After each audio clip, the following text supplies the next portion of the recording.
আজ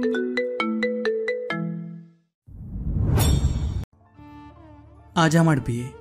অনেক ভাগ্যবান মনে হচ্ছে, কারণ যার সাথে আমার বিয়ে হবে তার সাথে আমার প্রায় 1 বছরের রিলেশন ছিল, আর আজ আমাদের ভালোবাসা পূর্ণতা পেতে চলেছে।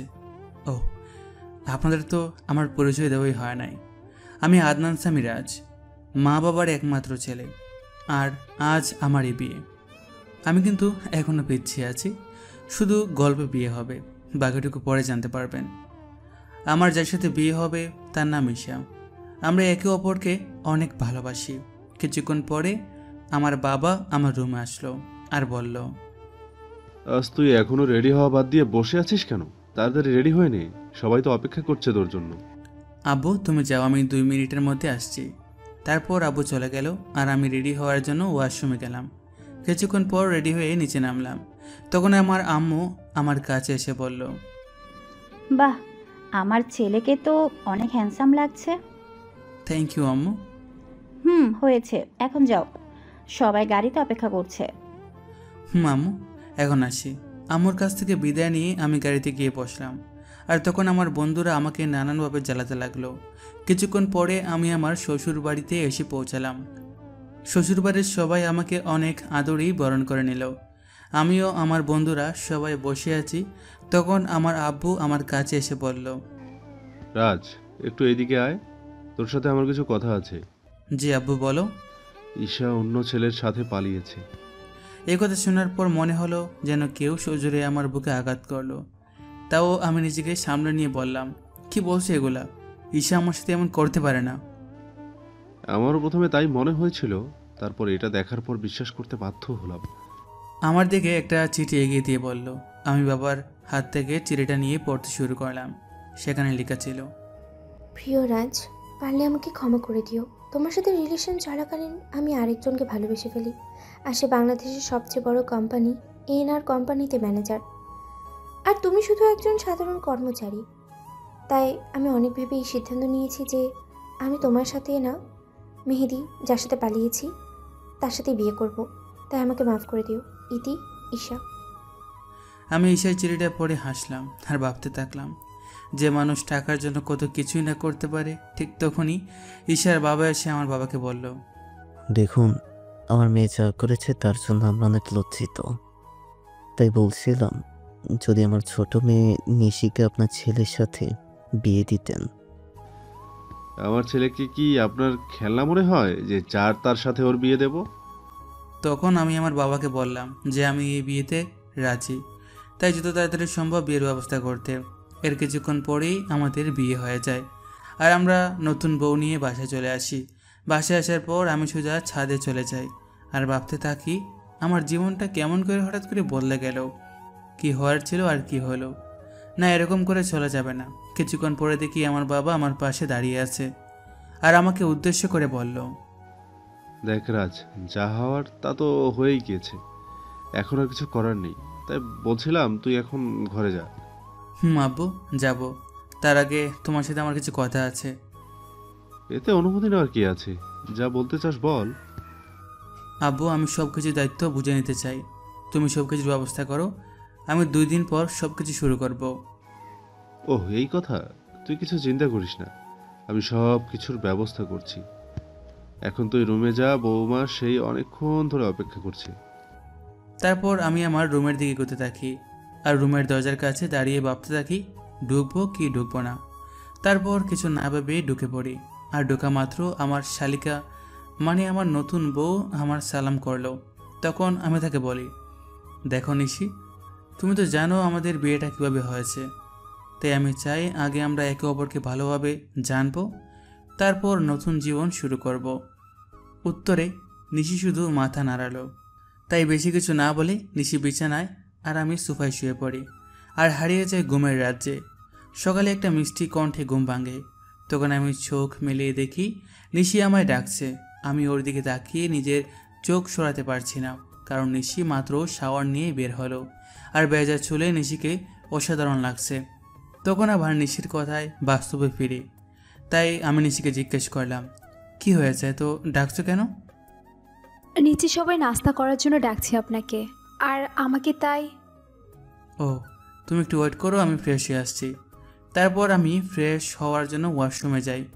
আর যখন বের হই তখন নিশিকে দেখে ক্রাশ খাই, কারণ আমি বের হয়ে দেখি নিশি একটা নীল শাড়ি পরে আছে, তার সাথে হালকা সাজ। এমনিতেই আমার নীল কালার অনেক প্রিয়। আমি ভালো করে লক্ষ্য করে দেখলাম যে নিশি ভালোভাবে শাড়ি পরতে পারে নাই, কোনো রকম শুধু পেঁচিয়ে রেখেছে। এটা দেখে আমি জোরে হেসে দিলাম। আর তখন নিশি আমার কাছে এসে বলল, এ কি, আপনি পাগলের মতো হাসছেন কেন? কি আমি পাগল? নয়তো কি, পাগল না হলে কেউ এমন করে হাসে? হুম হুম। তোমার শাড়ি পরা দেখলে যে কেউ পাগল হয়ে যাবে। দেখুন, একদম হাসবেন না। আমি শাড়ি পরতে পারি না, তাই বলে এভাবে হাসতে হবে? ঠিক আছে, আর হাসবো না। তার আগে তুমি আমার কাছে আসো, তোমায় ভালো করে শাড়ি পরিয়ে দিই। আপনি শাড়ি পরাতে পারেন? পারি, দাঁড়াও তোমাকে পরিয়ে দেই। তারপর আমি নিশিকে শাড়ি পরিয়ে দেই, আর নিশি আমার দিকে অপলক দৃষ্টিতে তাকিয়ে আছে। শাড়ি পরানো শেষে আমি নিশির দিকে তাকিয়ে ওর প্রেমে পড়ে যাই, কারণ শাড়িতে নিশিকে অপরূপ সুন্দর লাগছে। আর নিশি দেখতে ঈশার থেকে অনেক সুন্দর। আমি ওর দিকে তাকিয়ে আছি, এমন সময় নিশি আমাকে বলে, বাহ, আপনি তো দেখছি অনেক ভালো শাড়ি পরাতে পারেন। নিশ্চয়ই আপুকে পরানোর জন্য শিখেছেন। এটা বলেই নিশি নিজের জিহ্বায় কামড় দেয়, কারণ সে ভুল কথা বলে ফেলেছে। আর ঈশার কথা শুনে আমার মন আবারও খারাপ হয়ে যায়। তাই আমি নিশিকে বলি, চলো এখন নিচে যাওয়া যাক, সবাই আমাদের জন্য অপেক্ষা করছে। তারপর আমি আর নিশি নিচে যাই। তখন সবাই আমাদের দিকে অবাক হয়ে তাকিয়ে থাকে, কারণ আমিও একটা নীল শেরওয়ানি পরেছি। তারপর আমি আর নিশি খাওয়ার টেবিলের পাশাপাশি বসি। আর খাওয়ার এক পর্যায়ে আমি আব্বুকে বলি, আব্বু, আমি ইয়ামিনের সাথে সব কথা বলে নিয়েছি, আর কাল সকালে আমি আর নিশি কয়েকদিনের জন্য ঢাকা যাব। বুঝেছি। আর আমিও সব কথা বলে রেখেছি। কালকে সকালে তোদের ঢাকার ফ্লাইট। আমি যা যা বলেছিলাম সব কিছুর অ্যারেঞ্জমেন্ট কি হয়ে গেছে আব্বু? না, সব হয় নাই, তবে আজকের মধ্যে সব ব্যবস্থা করা যাবে। তারপর আরও কিছু কথা বলে আমি আর নিশি রুমে আসলাম। তখন নিশি আমায় জিজ্ঞেস করলো যে আমরা কেন ঢাকায় যাব। তাই আমি তাকে বললাম যে এটা আমার তরফ থেকে নিশির জন্য সারপ্রাইজ। আর আমি নিশিকে ব্যাগ গুছিয়ে রাখতে বলি। নিশি আমার কথা মতো নিজের ব্যাগ গুছিয়ে রাখে। অন্যদিকে ঈশা আর মেহেদিও বিয়ে করেছে, আর তারা দুজনেই অনেক খুশি। আর তখন মেহেদির ফোনে একটা কল আসে। হ্যালো, কে বলছেন? অপর পাশে। ও স্যার, আপনি কিছু দরকার আছে নাকি? অপর পাশে। ওকে স্যার, আমি সব ব্যবস্থা করে দিব। এখন রাখি। কে ফোন করেছিল? আমাদের নিউ সিও ফোন করেছিল আর বলল যে কালকে তার ওয়াইফ আসবে ঢাকায়, তাই একটা গ্র্যান্ড পার্টি অ্যারেঞ্জ করা হয়েছে, আর সেখানে আমাকে আমার বউকে নিয়ে উপস্থিত থাকতে হবে। ও, চলো এখন ঘুমোতে যাই, কাল আবার অনেক কাজ আছে। তার পরের দিন মেহেদি আর ঈশা পার্টিতে যায়, আর তার পৌঁছানোর কিছুক্ষণ পরেই হেলিকপ্টারে করে মেহেদির নিউ বস আসে, আর অফিসের সব স্টাফ তাকে স্বাগতম জানানোর জন্য যায়। আর যখনই নতুন বস ও তার ওয়াইফ হেলিকপ্টার থেকে নিচে নামে, তখনই ঈশা প্রচণ্ড রকমের একটা শক খায়, কারণ মেহেদির কোম্পানির নতুন বস অন্য কেউ না, তার প্রাক্তন প্রেমিক রাজ এই কোম্পানির বস, আর তার ওয়াইফ হলো ঈশার আপন বোন নিশি। কিন্তু এটা কিভাবে সম্ভব? রাজ তো ঈশাকে বলেছিল যে সে একজন সাধারণ ঘরের ছেলে, কিন্তু সে এত বড় কোম্পানির মালিক হলো কিভাবে? তারপর আমি আর নিশি হেলিকপ্টার থেকে নেমে আসি, আর দেখি যে ঈশা আমাদের দিকে অবাক চোখে তাকিয়ে আছে। সে হয়তো ভাবছে আমি এখানে কেমন করে আসলাম, আর মালিকই বা কেমন করে হলাম, কারণ আমি ঈশাকে বলেছিলাম যে আমি একটা কোম্পানির সাধারণ একজন কর্মচারী। হেলিকপ্টার থেকে নামার পরই সবাই আমাকে আর নিশিকে নিয়ে ব্যস্ত হয়ে পড়ে। তখন ঈশা আর ওর হাজব্যান্ড মেহেদি আমাদের কাছে আসে আর আমাদের স্বাগতম জানায়। তখন ঈশা আমাকে বলে, রাজ, তুমি এখানে কি করে? আর তুমি এনআর কোম্পানির সিইও হলে কিভাবে? কেন মিস ঈশা, অবাক হচ্ছে নাকি? এখানে তো অবাক হওয়ার কিছু নেই, কারণ আমি আপনাকে একবার বলেছিলাম বিয়ের পরে আপনার জন্য একটা বড় সারপ্রাইজ অপেক্ষা করছে, কিন্তু আপনি কি করলেন? আমি ঈশার সাথে কথা বলছিলাম, তখন মেহেদি এসে আমাকে বলল, স্যার, এই হলো ঈশা, আমার ওয়াইফ। 2 দিন হলো আমাদের বিয়ে হয়েছে। Nice to meet you miss Isha. Thanks sir. তা মেহেদি সাহেব, আমি যা যা বলেছিলাম সব কিছুর অ্যারেঞ্জমেন্ট কি হয়েছে? জি স্যার, সব কিছু অ্যারেঞ্জমেন্ট করা হয়েছে। আপনি কি আগে একটু রেস্ট নেবেন নাকি? আমি আর নিশি আগে একটু রেস্ট নিব, তারপরে পার্টিতে জয়েন করব। আর আপনাকে পরিচয় করিয়ে দিই, ইনি হলেন নিশি, আমার ওয়াইফ। হ্যালো ম্যাম, কেমন আছেন? জি, ভালো আছি। তখন আমি ঈশার দিকে লক্ষ্য করে দেখি সে আমার আর ঈশার দিকে অবাক চোখে তাকিয়ে আছে। তাই আমি মনে মনে বলি, এখনও তো কিছুই দেখনি, দেখতে তাকাও কি হয়। তখন মেহেদি আমাকে আর নিশিকে একটা রুমে নিয়ে যায় আর বলে এখানে কিছুক্ষণ রেস্ট নিতে। এ বলে মেহেদি সাহেব সেখান থেকে চলে যায়। তখন নিশি আমার কাছে এসে বলে, এগুলো কি হচ্ছে আমাকে কি প্লিজ বলবেন? মানে কিসের কথা বলছো তুমি? বুঝতে পারছেন না আমি কিসের কথা বলছি? কই না তো। বুঝতে পারছেন না নাকি বুঝতে চাইছেন না? আরে তুমি বুঝায় না বললে কেমন করে বুঝবো? এগুলো কি? আমি তো শুনেছিলাম আপনি একটা কোম্পানির একজন সাধারণ কর্মকর্তা। শুধু আমি না, আমার পুরো পরিবার জানতো যে আপনি একটা কোম্পানিতে কাজ করেন। তাহলে হুট করে এত বড় কোম্পানির সিইও কেমন করে হলেন? হুট করে আমি এই কোম্পানির সিইও হই নাই। এই কোম্পানির অনার হলো আমার বাবা, বুঝেছেন? আর সেই হিসাবে আমি এই কোম্পানির সিইও। আর কেন আমি আমার আসল পরিচয় গোপন করেছি সেটা না হয় তোমাকে পরে বলবো। সেটা না হয় বুঝলাম, কিন্তু আপনি কেন আপনার আসল পরিচয় গোপন করলেন সেটা আগে বলুন। বললাম তো আমি তোমাকে সব বলবো, তার আগে তুমি কান্না বন্ধ করো। নিশিকে নিজের বুকের মাঝে জড়িয়ে নিয়ে, কেন জানি নিশির কান্নাটা আমার সহ্য হলো না। তারপর নিশিও আমায় জড়িয়ে ধরে কান্না করতে থাকলো। এভাবে কিছুক্ষণ নিশি কান্না করলো। তারপর যখন সে বুঝতে পারলো যে সে আমায় জড়িয়ে ধরে আছে, তখন হঠাৎ করে আমায় ছেড়ে দিয়ে বলল, আই এম সরি, আসলে আমি বুঝতে পারি নাই, তাই এমনটা করেছি। আসলে আমি একটু ইমোশনাল হয়ে পড়েছিলাম তো তাই। ইটস ওকে নিশি, তুমি গিয়ে ফ্রেশ হয়ে নাও, আমাদের আবার নিচে পাড়ে যেতে হবে। তারপর নিশি ওয়াশরুমে ফ্রেশ হতে চলে যায়। কিছুক্ষণ পরে নিশি বাইর হয়। তখন আমি ফ্রেশ হওয়ার জন্য ওয়াশরুমে প্রবেশ করি। আর বের হওয়া মাত্র নিশিকে দেখে ঠাসকে খাই, কারণ নিশিকে নীল শাড়িতে একদম অপসরের মতো লাগছে, সাথে হালকা মেকআপ, যা দেখে যে কেউ নিশির প্রেমে পড়তে পারত।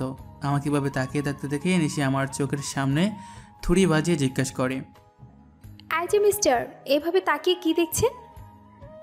একটা ডানা কাটা পড়ি, নিজের অজান্তে বলে ফেলি। আর আমার কথায় নিশি বেশ লজ্জা পায়, যা ওর চেহারা দেখেই বোঝা যাচ্ছে, কারণ নিশির চেহারা একদম লজ্জায় লাল হয়ে গেছে। তখন আমি বলি, তাকে আর লজ্জা পেতে হবে না, এখন তাড়াতাড়ি রেডি হয়ে নাও তো। তখন নিশি আবার রেডি হতে থাকে। আর নিশি যখন লিপস্টিক তার টুড়ি দিতে যাবে, তখনই আমি তাকে আটকে বলি যে তোমাকে এমনি অনেক ভালো লাগছে, এইসব লিপস্টিক আর কোনোদিনও দিবা না, ওকে? নিশিও বাধ্য মেয়ের মতো মাথা নাড়লো। কিছুক্ষণ পর নিশি আমাকে জিজ্ঞাসা করে যে তাকে কেমন লাগছে। আর আমি তো নিশিকে দেখি ওর প্রায় প্রেমেই পড়ে যাই, কারণ নিশিকে হালকা সাজে একদম পরীর মতো লাগছে। তাই আমি ওর কাছে গিয়ে বলি, সব ঠিক আছে, শুধু একটা জিনিস ছাড়া। ও, আরে শুনবে তো কি জিনিস? না বললে শুনবো কেমন করে? তোমার গলায় কাজল, একটা কাজল দাও। তোমাকে কেউ যদি এভাবে দেখে তাহলে সবার নজর লেগে যাবে, তাই না? নিশি কিছু বলছে না, কারণ সে অনেক লজ্জা পেয়েছে। তারপর আমি নিজের হাতে নিশির গায়ে কাজল লাগিয়ে দিই। আর আমার ছোঁয়া পাওয়া মাত্র নিশি কিছুটা কেঁপে ওঠে। আর নিশির এত কাছে গিয়ে আমিও কেমন যেন একটা ঘুরের মধ্যে চলে গেছিলাম। আর নিশিও কিছুটা আমার মতোই হয়ে গেছে। তখন আমি নিশির মুখটা উপরের দিকে তুলে আমার ঠোঁট ও টুটির দিকে এগিয়ে নিয়ে যাই। আর যখনই আমি নিজের ঠোঁট নিশির ঠোঁটের সাথে মেলাবো, তখনই কেউ একজন রুমের মধ্যে প্রবেশ করে। এতে করে নিশি আমার থেকে কিছুটা দূরে চলে যায় আর আমাদের দুজনেরই গোড়টা কেটে যায়। তাই তখন দেখার চেষ্টা করি যে কে এসেছে। আর তখনই দেখি ঈশা দাঁড়িয়ে আছে। এতে করে আমার রাগটা বেড়ে যায়। তাই আমি ঈশাকে গিয়ে বলি, আপনার কি একটু সাধারণ বুদ্ধিটুকু নেই যে একটা সদ্য বিবাহিত দম্পতির রুমে কোনো পারমিশন ছাড়া প্রবেশ করছেন? আসলে আমি তো জানতাম না ভেতরে কি হচ্ছিল, আর তোমার রুমে ঢুকতে তো আগে কখনো পারমিশন লাগেনি, তাই। ওহ প্লিজ, আগে কি হয়েছে না হয়েছে just don't care, but now I am married. So next time knock করে রুমে ঢুকবেন, আন্ডারস্ট্যান্ড? Yeah, I understand. কথাটা মনে থাকে যেন। আর কী জন্য এসেছেন সেটা কি জানতে পারি? আমি তোমার কাছে ক্ষমা চাইতে এসেছি, প্লিজ আমাকে মাফ করে দাও। আপনি কিসের জন্য ক্ষমা চেয়েছেন মিস ঈশা, সেটা কি জানতে পারি? তোমার সাথে করা অন্যায়গুলোর জন্য আমি ক্ষমা চাইছি। আমি কিছু বলতে যাবো তখন নিশি এসে বলে, আপু, তুই যা করেছিস তা কত বড় অন্যায় সেটা তুই কি জানিস? জানি। তাহলে কোন মুখে তুই মাপ চাইছিস সেটা আমাকে বল। নিশি বোন আমার, তুই আমাকে ভুল বুঝিস না। আমি তোমার ভুল বুঝতে পেরেছি, তাই তো আমি ক্ষমা চাইতে এসেছি। আপনি কোনো অন্যায় করেন নাই মিস ঈশা। অন্যায়তে করেছি আমি আপনার মধ্যে একজন প্রতারককে ভালোবেসেছিলাম। এটা চেয়ে বড় অন্যায় আর কি হতে পারে সেটা বলুন তো। আমি আরও কিছু বলতে যাব, তার আগে আমার ফোনে একটা কল আসে। আমি কলটা রিসিভ করে নিশিকে বলি যে তাড়াতাড়ি রেডি হয়ে নিতে। আর ফোনটা করেছিল মেহেদি, মানে ঈশার হাজব্যান্ড। তারপর আমি ইশাকে আমার রুম থেকে চলে যাওয়ার জন্য বলি। কিছুক্ষণ পর নিশি বের হয়ে আসে, আর আমি তো নিশিকে দেখে রীতিমতো টাস্কি খেয়ে যাই, কারণ নেভি ব্লু শাড়িতে নিশিকে অসাধারণ লাগছে। তার সাথে হালকা মেকআপ করেছে। আমাকে এভাবে তাকিয়ে থাকতে দেখে নিশি আমাকে বলে, এই যে মিস্টার রাজ, এখানে দাঁড়িয়ে থাকবেন নাকি নিচেও যাবেন? যাব। আর তোমাকে কিন্তু অনেক কিউট লাগছে মিসেস রাজ। আমার মুখে মিসেস রাজ ডাক শুনে নিশি অনেক খুশি হয়ে যায়, ওর মুখ দেখেই বোঝা যাচ্ছিল। তখন আমি আবার নিশিকে বললাম, কি হলো, নিচে যাবে না নাকি? তারপর আমি আর নিশি দুজনেই একসাথে নিচে যাই, আর সেখানে থাকা সবাই আমাদের স্বাগত জানায়। তারপর আমি নিশিকে একে একে সবার সাথে পরিচয় করিয়ে দিই, আর সবাই নিশিকে অনেক পছন্দ করে আর অনেক তারিফও করে। এগুলো দেখে ঈশা অনেকটা জেলাস ফিল করে, কারণ এগুলো ঈশা পাওয়ার কথা ছিল, কিন্তু তার লোভের কারণে সে সব কিছু হারিয়েছে। পার্টি শেষ হওয়ার পরে আমি আর নিশি নিজেদের রুমে চলে আসি। আর রুমে আসার পরে নিশি আমাকে বলে, আপনাকে একটা কথা জিজ্ঞাসা করার ছিল, যদি কিছু মনে না করেন তাহলে করব। বলো, তোমার কি বলার আছে?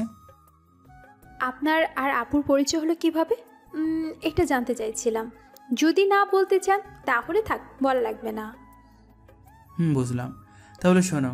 তারপর আমি বলতে শুরু করলাম। আমি তখন সবেমাত্র লেখাপড়া শেষ করে দেশে ফিরেছি। তো একদিন আমি ও আমার বন্ধুরা মিলে প্ল্যান করলাম কোথাও ঘুরতে যাব, কিন্তু সেটা দেশের ভিতরেই। তাই সবাই মিলে ঠিক করলাম যে সিলেটে যাব। তো সবাই মিলে বেরিয়ে পড়লাম সিলেটের উদ্দেশ্যে। সব ফ্রেন্ড একসাথে যাব, তাই বাসে করে যাচ্ছিলাম। কিন্তু বাসে উঠে বাদে এক বিপত্তি। আমার সব ফ্রেন্ডের সিট এক জায়গায় পড়ছিল, আর আমার সিট পড়ছিল এক মেয়ের সাথে। তাই কিছু করার না থাকায় বাধ্য হয়ে এই সিটে বসে পড়ি। কিছুক্ষণ পরে যখন মেয়েটি আসে, আমি তার দিকে তাকিয়ে রীতিমতো টাস্কি খাই, কারণ এত সুন্দরী মেয়ে আমি এর আগে কখনো দেখি নাই। মেয়েটির পরনে ছিল একটা নেভি ব্লু লং 3 পিস, তার সাথে ম্যাচিং জুয়েলারির সাথে হালকা সাজ। দেখে মনে হচ্ছিল জান্নাতের অপসরী। আমি তার দিকে এক দিয়ানে তাকিয়েছিলাম। আমার এভাবে তাকানো দেখে মেয়েটি বলে ওঠে, এই যে মিস্টার, দেখা শেষ হলো, আমাকে বসার জায়গাটা দিন। মেয়েটির এমন কথায় আমি কিছুটা লজ্জা বোধ করি, তাই আর কিছু না বলে ওনাকে বসার জায়গাটা দিয়ে দিই। কিছুক্ষণ পরে বাস ছেড়ে দেয়। মেয়েটি কিছুক্ষণ পরে আমার জিজ্ঞেস করে, হাই, আমি ঈশা। আপনার নামটা কি জানতে পারি? আমি রাজ। বাহ, চেহারার সাথে নামেরও মিল আছে। সিলেট যাচ্ছেন নিশ্চয়ই? আপনি কেমন করে জানলেন? শালার এমন আবল তো জীবনও দেখি নেই। সিলেটের বাসে করে মানুষ অন্য কোথাও কি যাইতে পারে বলেন তো? এটা আপনি বুঝবেন না মিস্টার। রাগ তোর বোঝাবুঝি। ও, তখন আমি তাকে বললাম যে আপনি কি একা যাচ্ছেন নাকি? উত্তরে সে বলল, একা কেন যাব, আমার সাথে তো আপনি আছেন, তাই না? সে কথাটি বলল, আপনি যদি চান তাহলে সত্যি যেতে পারি। কিছু বললেন? কই না তো। ও, আমি মনে করেছিলাম হয়তো কিছু বললেন। না, আমি তো কিছু বলি নাই। তা সিলেটে কোথায় যাচ্ছেন? এই তো ফ্রেন্ডসদের সাথে ঘুরতে যাইতেছি। আর আপনি? আমিও তো ফ্রেন্ডের সাথে যাচ্ছি। আপনি কি স্টুডেন্ট নাকি জব টপ করেন? আমি হলাম, না আসলে পরিচয়টা দেওয়া যাবে না। আপনি হলেন কি? আমি একটা সফটওয়্যার কোম্পানিতে জব করি। মিথ্যা পরিচয় দিলাম। ও, তারপর ঋষির সাথে আরও অনেক কথা হলো। তখন জানতে পারলাম সে অনার্স 2য় বর্ষের ছাত্রী। এভাবেই আমাদের পরিচয় হয়। তারপর পরিচয় দেখে ভালোবাসা। আমি আর এসে অনেক ভালো ফ্রেন্ড হয়ে গেছিলাম। আমরা সিলেট থেকে ফিরে এসেও একে অপরের সাথে যোগাযোগ করতাম। একদিন আমি ইশাকে প্রপোজ করি, আর ঈশাও সেটা অ্যাকসেপ্ট করে। কিন্তু রিলেশনে থাকা অবস্থায় আমি আমার আসল পরিচয়টা ঈশাকে জানাইনি। আমি চেয়েছিলাম ঈশাকে সেটা সারপ্রাইজ দেব, কিন্তু পরে যে আমি নিজেই সারপ্রাইজড হয়ে যাব এটা ভাবতে পারি নাই। কথাগুলো বলে নিজের অজান্তেই আমার চোখ দিয়ে পানি বের হয়ে গেছিল, সেটা বুঝতেই পারি নাই। আমি কিছুক্ষণ পরে নিশির দিকে লক্ষ্য করে দেখি সেও কান্না করছে। তখন আমি তাকে বলি, এ কি, তুমি কান্না করছো কেন? আপনি আপুকে এতটা ভালোবাসতেন, আর আপু আপনার সাথে কি করলো? যা হওয়ার তা তো হয়ে গেছে, আর এখন তুমি আমার স্ত্রী, এটাই সত্যি। আর আমি চাই এই সম্পর্কটা ভালোভাবে নিভাতে। আমিও চেষ্টা করব। তার আগে বলেন, আপনি আর কখনো আপুর কথা মনে করবেন না? আমাকে জড়িয়ে ধরে বলল, কথা দিলাম। নিশি আমাকে এভাবে জড়িয়ে ধরবে আমি সেটা ভাবতেও পারি নাই। কেন যেন নিশির এভাবে জড়িয়ে ধরা আমার অনেক ভালো লাগছে। এই যে মিস, এবার কি আমাকে ছাড়বেন? কথাটি বলা মাত্র নিশি আমাকে ছেড়ে দিল, আর নিশির মুখ একদম লজ্জায় লাল হয়ে আছে। তখন আমি নিশিকে আমার কোলের উপর বসিয়ে ওর চুলে বিলি কেটে দিয়ে বললাম, আমাকে ছেড়ে কখনো যাবে না তো? না, কখনোই না। তারপর আমি নিশির কপালে আলতো করে একটা চুমু খেলাম, আর আমার টুডের ছোঁয়া পাওয়া মাত্র নিশি কেঁপে উঠল। এখন যাও, ফ্রেশ হয়ে আসো, আজ এমনিতে অনেক দখল গেছে, আগামীকাল থেকে আমরা নতুন জীবন শুরু করব। আমার কথায় হয়তো কিছুটা লজ্জা পেয়েছে। তারপর নিশি ফ্রেশ হয়ে আসে, আর আমি নিশিকে জড়িয়ে ধরে শুয়ে পড়ি। এই কয়েকদিনে আমি নিশিকে অনেকটাই ভালোবেসে ফেলছি। পরদিন সকালবেলা নিশির আগে আমার ঘুম ভেঙে যায়। আমি ঘুম থেকে উঠে যখন বসতে যাব তখন দেখি নিশি আমার বুকের মধ্যে শুয়ে আছে, আর নিশির ঘুমন্ত চেহারাটা অনেক সুন্দর লাগছে। হয়তো সব মেয়েদের ঘুমন্ত চেহারা একরকমই হয়, কিন্তু নিশির মতো কারো হয় না। তখন আমি খেয়াল করে দেখি নিশির মুখের উপর কিছুটা চুল এসে পড়ে আছে, যার কারণে তার ঘুমের সমস্যা হচ্ছে। তাই আমি নিশির মুখের উপর থেকে চুলগুলো সরিয়ে কানের সাথে গুঁজে দেই। তখনই আমার চোখ আটকে যায় নিশির গোলাপি টুটের উপর। আমি নিজের অজান্তেই নিশির টুটে চুমু দিয়ে বসি, আর তখন নিশি জেগে যায়। আমাকে ওর এত কাছে দেখে নিশি কিছুটা ঘাবড়ে যায়, আর আমি ওকে কিস করেছি এটা বুঝতে পেরে নিশির লজ্জা পেয়ে আমার বুকের মাঝে মুখ লুকিয়ে ফেলে। তখন আমি নিশিকে বলি, এই কি হলো, এমন করছো কেন? আমার মনে হয় লজ্জা করে না। বাবা কি বাবা, এখনই এত লজ্জা? তাহলে রাতে যা হবে তখন কি করবা? যা ফাজিল কোথাকার, মুখে কিচ্ছু আটকায় না। বলে আবার আমার বুকে মুখ গুছল। নিশি জানো, তোমার টুটের স্বাদ কিন্তু সেরকম। নিশিকে লজ্জা দেওয়ার জন্য বললাম। যা। এটা বলে ওয়াশরুমে পালালো, আর আমি বসে বসে ভাবতে লাগলাম, পাগলিটা এই কয়দিন আমাকে অনেক ভালোবেসে ফেলেছে, আর আমিও ওকে অনেক ভালোবেসে ফেলেছি। কিছুক্ষণ পরেই নিশি ওয়াশরুম থেকে বাইর হলো, আর আমি ফ্রেশ হতে চলে গেলাম। আমি ফ্রেশ হয়ে এসে দেখি নিশি চুল মুছছে। তখন আমি নিশিকে পেছন থেকে জড়িয়ে ধরি, আর নিশির চুলের মধ্যে নাক ডুবিয়ে দিই। এতে নিশি কিছুটা খেপে ওঠে। আমি নিশির চুলের গন্ধে কোথায় যেন হারিয়ে গিয়েছিলাম। নিশির ডাকে আমার ঘুর ভাঙল। নিশি আমাকে বলল, এই যে মিস্টার, অফিসে যাবেন না নাকি? এত সুন্দর বউটাকে কীভাবে অফিসে যায় বলো তো? তার চেয়ে বরং চলো তুমি আর আমি ঘুরতে যাই। সত্যি বলছেন? না, মিথ্যা বলছি। আমার কথা শুনে নিশির হাসিমাখা মুখ নিমিষেই গায়েব হয়ে গেল। তখন আমি বললাম, থাক, আর ঢং করতে হবে না, তাড়াতাড়ি গিয়ে রেডি হয়ে আসুন। আপনি অনেক কিউট বলে আমাকে কিস করে এক দূরে পালালো। তখনই আমি মনে মনে বললাম, ভাগলে একটা। কিছুক্ষণ পরে নিশি নেভি ব্লু শাড়ি পরে বের হলো, আর সাথে হালকা সাজ। এতে নিশিকে আরও বেশি সুন্দর লাগছিল। তারপর নিশি আমার কাছে এসে বলে, চলুন, আমি রেডি। চলো। তারপর আমি ম্যানেজারকে ফোন দিয়ে আসতে বলি। ম্যানেজার মানে ঈশার হাজব্যান্ড। কিছুক্ষণ পরে ঈশা ও তার হাজব্যান্ড আসে, আর আমাকে বলে, স্যার, আপনি যা যা বলেছিলেন সব রেডি। ধন্যবাদ মেহেদি সাহেব। আরে এতে ধন্যবাদ দেওয়ার কি আছে? মেহেদি সাহেব, আমি আপনাকে একটা জিনিস আনতে বলেছিলাম, সেটা কি এনেছেন? হ্যাঁ স্যার, এনেছি, এই নিন। আমার দিকে একটা প্যাকেট এগিয়ে দিয়ে তখন আমি নিশিকে ডাকি আর জিজ্ঞেস করি, এটা কেমন হয়েছে? আপনাদের তো বলতেই ভুলে গিয়েছি, এই প্যাকেটের মধ্যে একটা নেকলেস ছিল, যেটা আমি নিশির জন্য আনতে বলেছিলাম। Wow, it's so gorgeous. এবার পড়ুন দেখি। এটা আমার জন্য? এবার পড়ুন তো। না, আপনি আমাকে পরিয়ে দিন। তো কি আর করা, সবার সামনে আমি নিশিকে নেকলেসটা পরিয়ে দিলাম। পরানোর পর ঈশার দিকে তাকিয়ে দেখি সে কেমন করে যেন তাকিয়ে আছে নিশির দিকে। হয়তো সে এটা ভাবছে যে যা ওর পাওয়ার কথা ছিল সেটা তার ছোটো বোন পাইতেছে। তারপর আমি আর নিশি ঘুরতে বাইর হলাম। সারাদিন ঘোরাঘুরি করে যখন নদীর ধারে গিয়ে বসলাম তখন নিশি বলল যে সে ফুচকা খাবে। অনেক বোঝানোর পরেও কোনো লাভ হইল না, তাই তাকে ফুচকা খেতে নিয়ে গেলাম। আর আমি নিশির ফুচকা খাওয়া দেখে অবাক না হয়ে পারলাম না। মেয়েরা তো ফুচকা কীভাবে খেতে পারে সেটা আল্লাহই ভালো জানে। প্রায় অনেক রাত হয়ে যায় বাসায় ফিরতে। তারপর বাসায় ফিরে আমি ওয়াশরুমে চলে যাই ফ্রেশ হতে। আমি বের হওয়ার পরে নিশি ঢুকে, কিছুক্ষণ পরে নিশি বাইর হয়। তখন আমি নিশিকে গিয়ে পেছন থেকে জড়িয়ে ধরি আর বলি, সকালে কি বলেছিলাম মনে আছে? নিশি উত্তরে শুধু মাথা নাড়ালো। তাহলে শুরু করা যাক। আমি কি নিষেধ করেছি নাকি? আমি নিশির সায় পেয়ে ওকে কুলে তুলে নিই আর বিছানায় গিয়ে রাখি। তারপর আমি নিশির গলায় আস্তে করে কয়েকটা কিস করি। এতে নিশির নিঃশ্বাস আস্তে আস্তে ঘন হতে থাকে। তারপর আমরা দুজনে হারিয়ে যেয়ে ভালোবাসার অতলে। আর কিছু কমনা লজ্জা লাগে। পরদিন সকালে নিশির ডাকি আমার ঘুম ভাঙে। নিশি মাত্র গোসল করে এসেছে আর ওকে দেখতেও অসাধারণ লাগছে। তাই আমি নিশিকে একটা টানে আমার বুকের উপর নিয়ে আসি। তখন নিশি বলে, সারা রাত দুষ্টামি করেও হয় নাই, এখন আবার শুরু করেছেন। তাড়াতাড়ি রেডি হয়ে অফিসে যান। ওকে বাবা, আমি যাইতেছি। তার আগে একটা কিস দাও।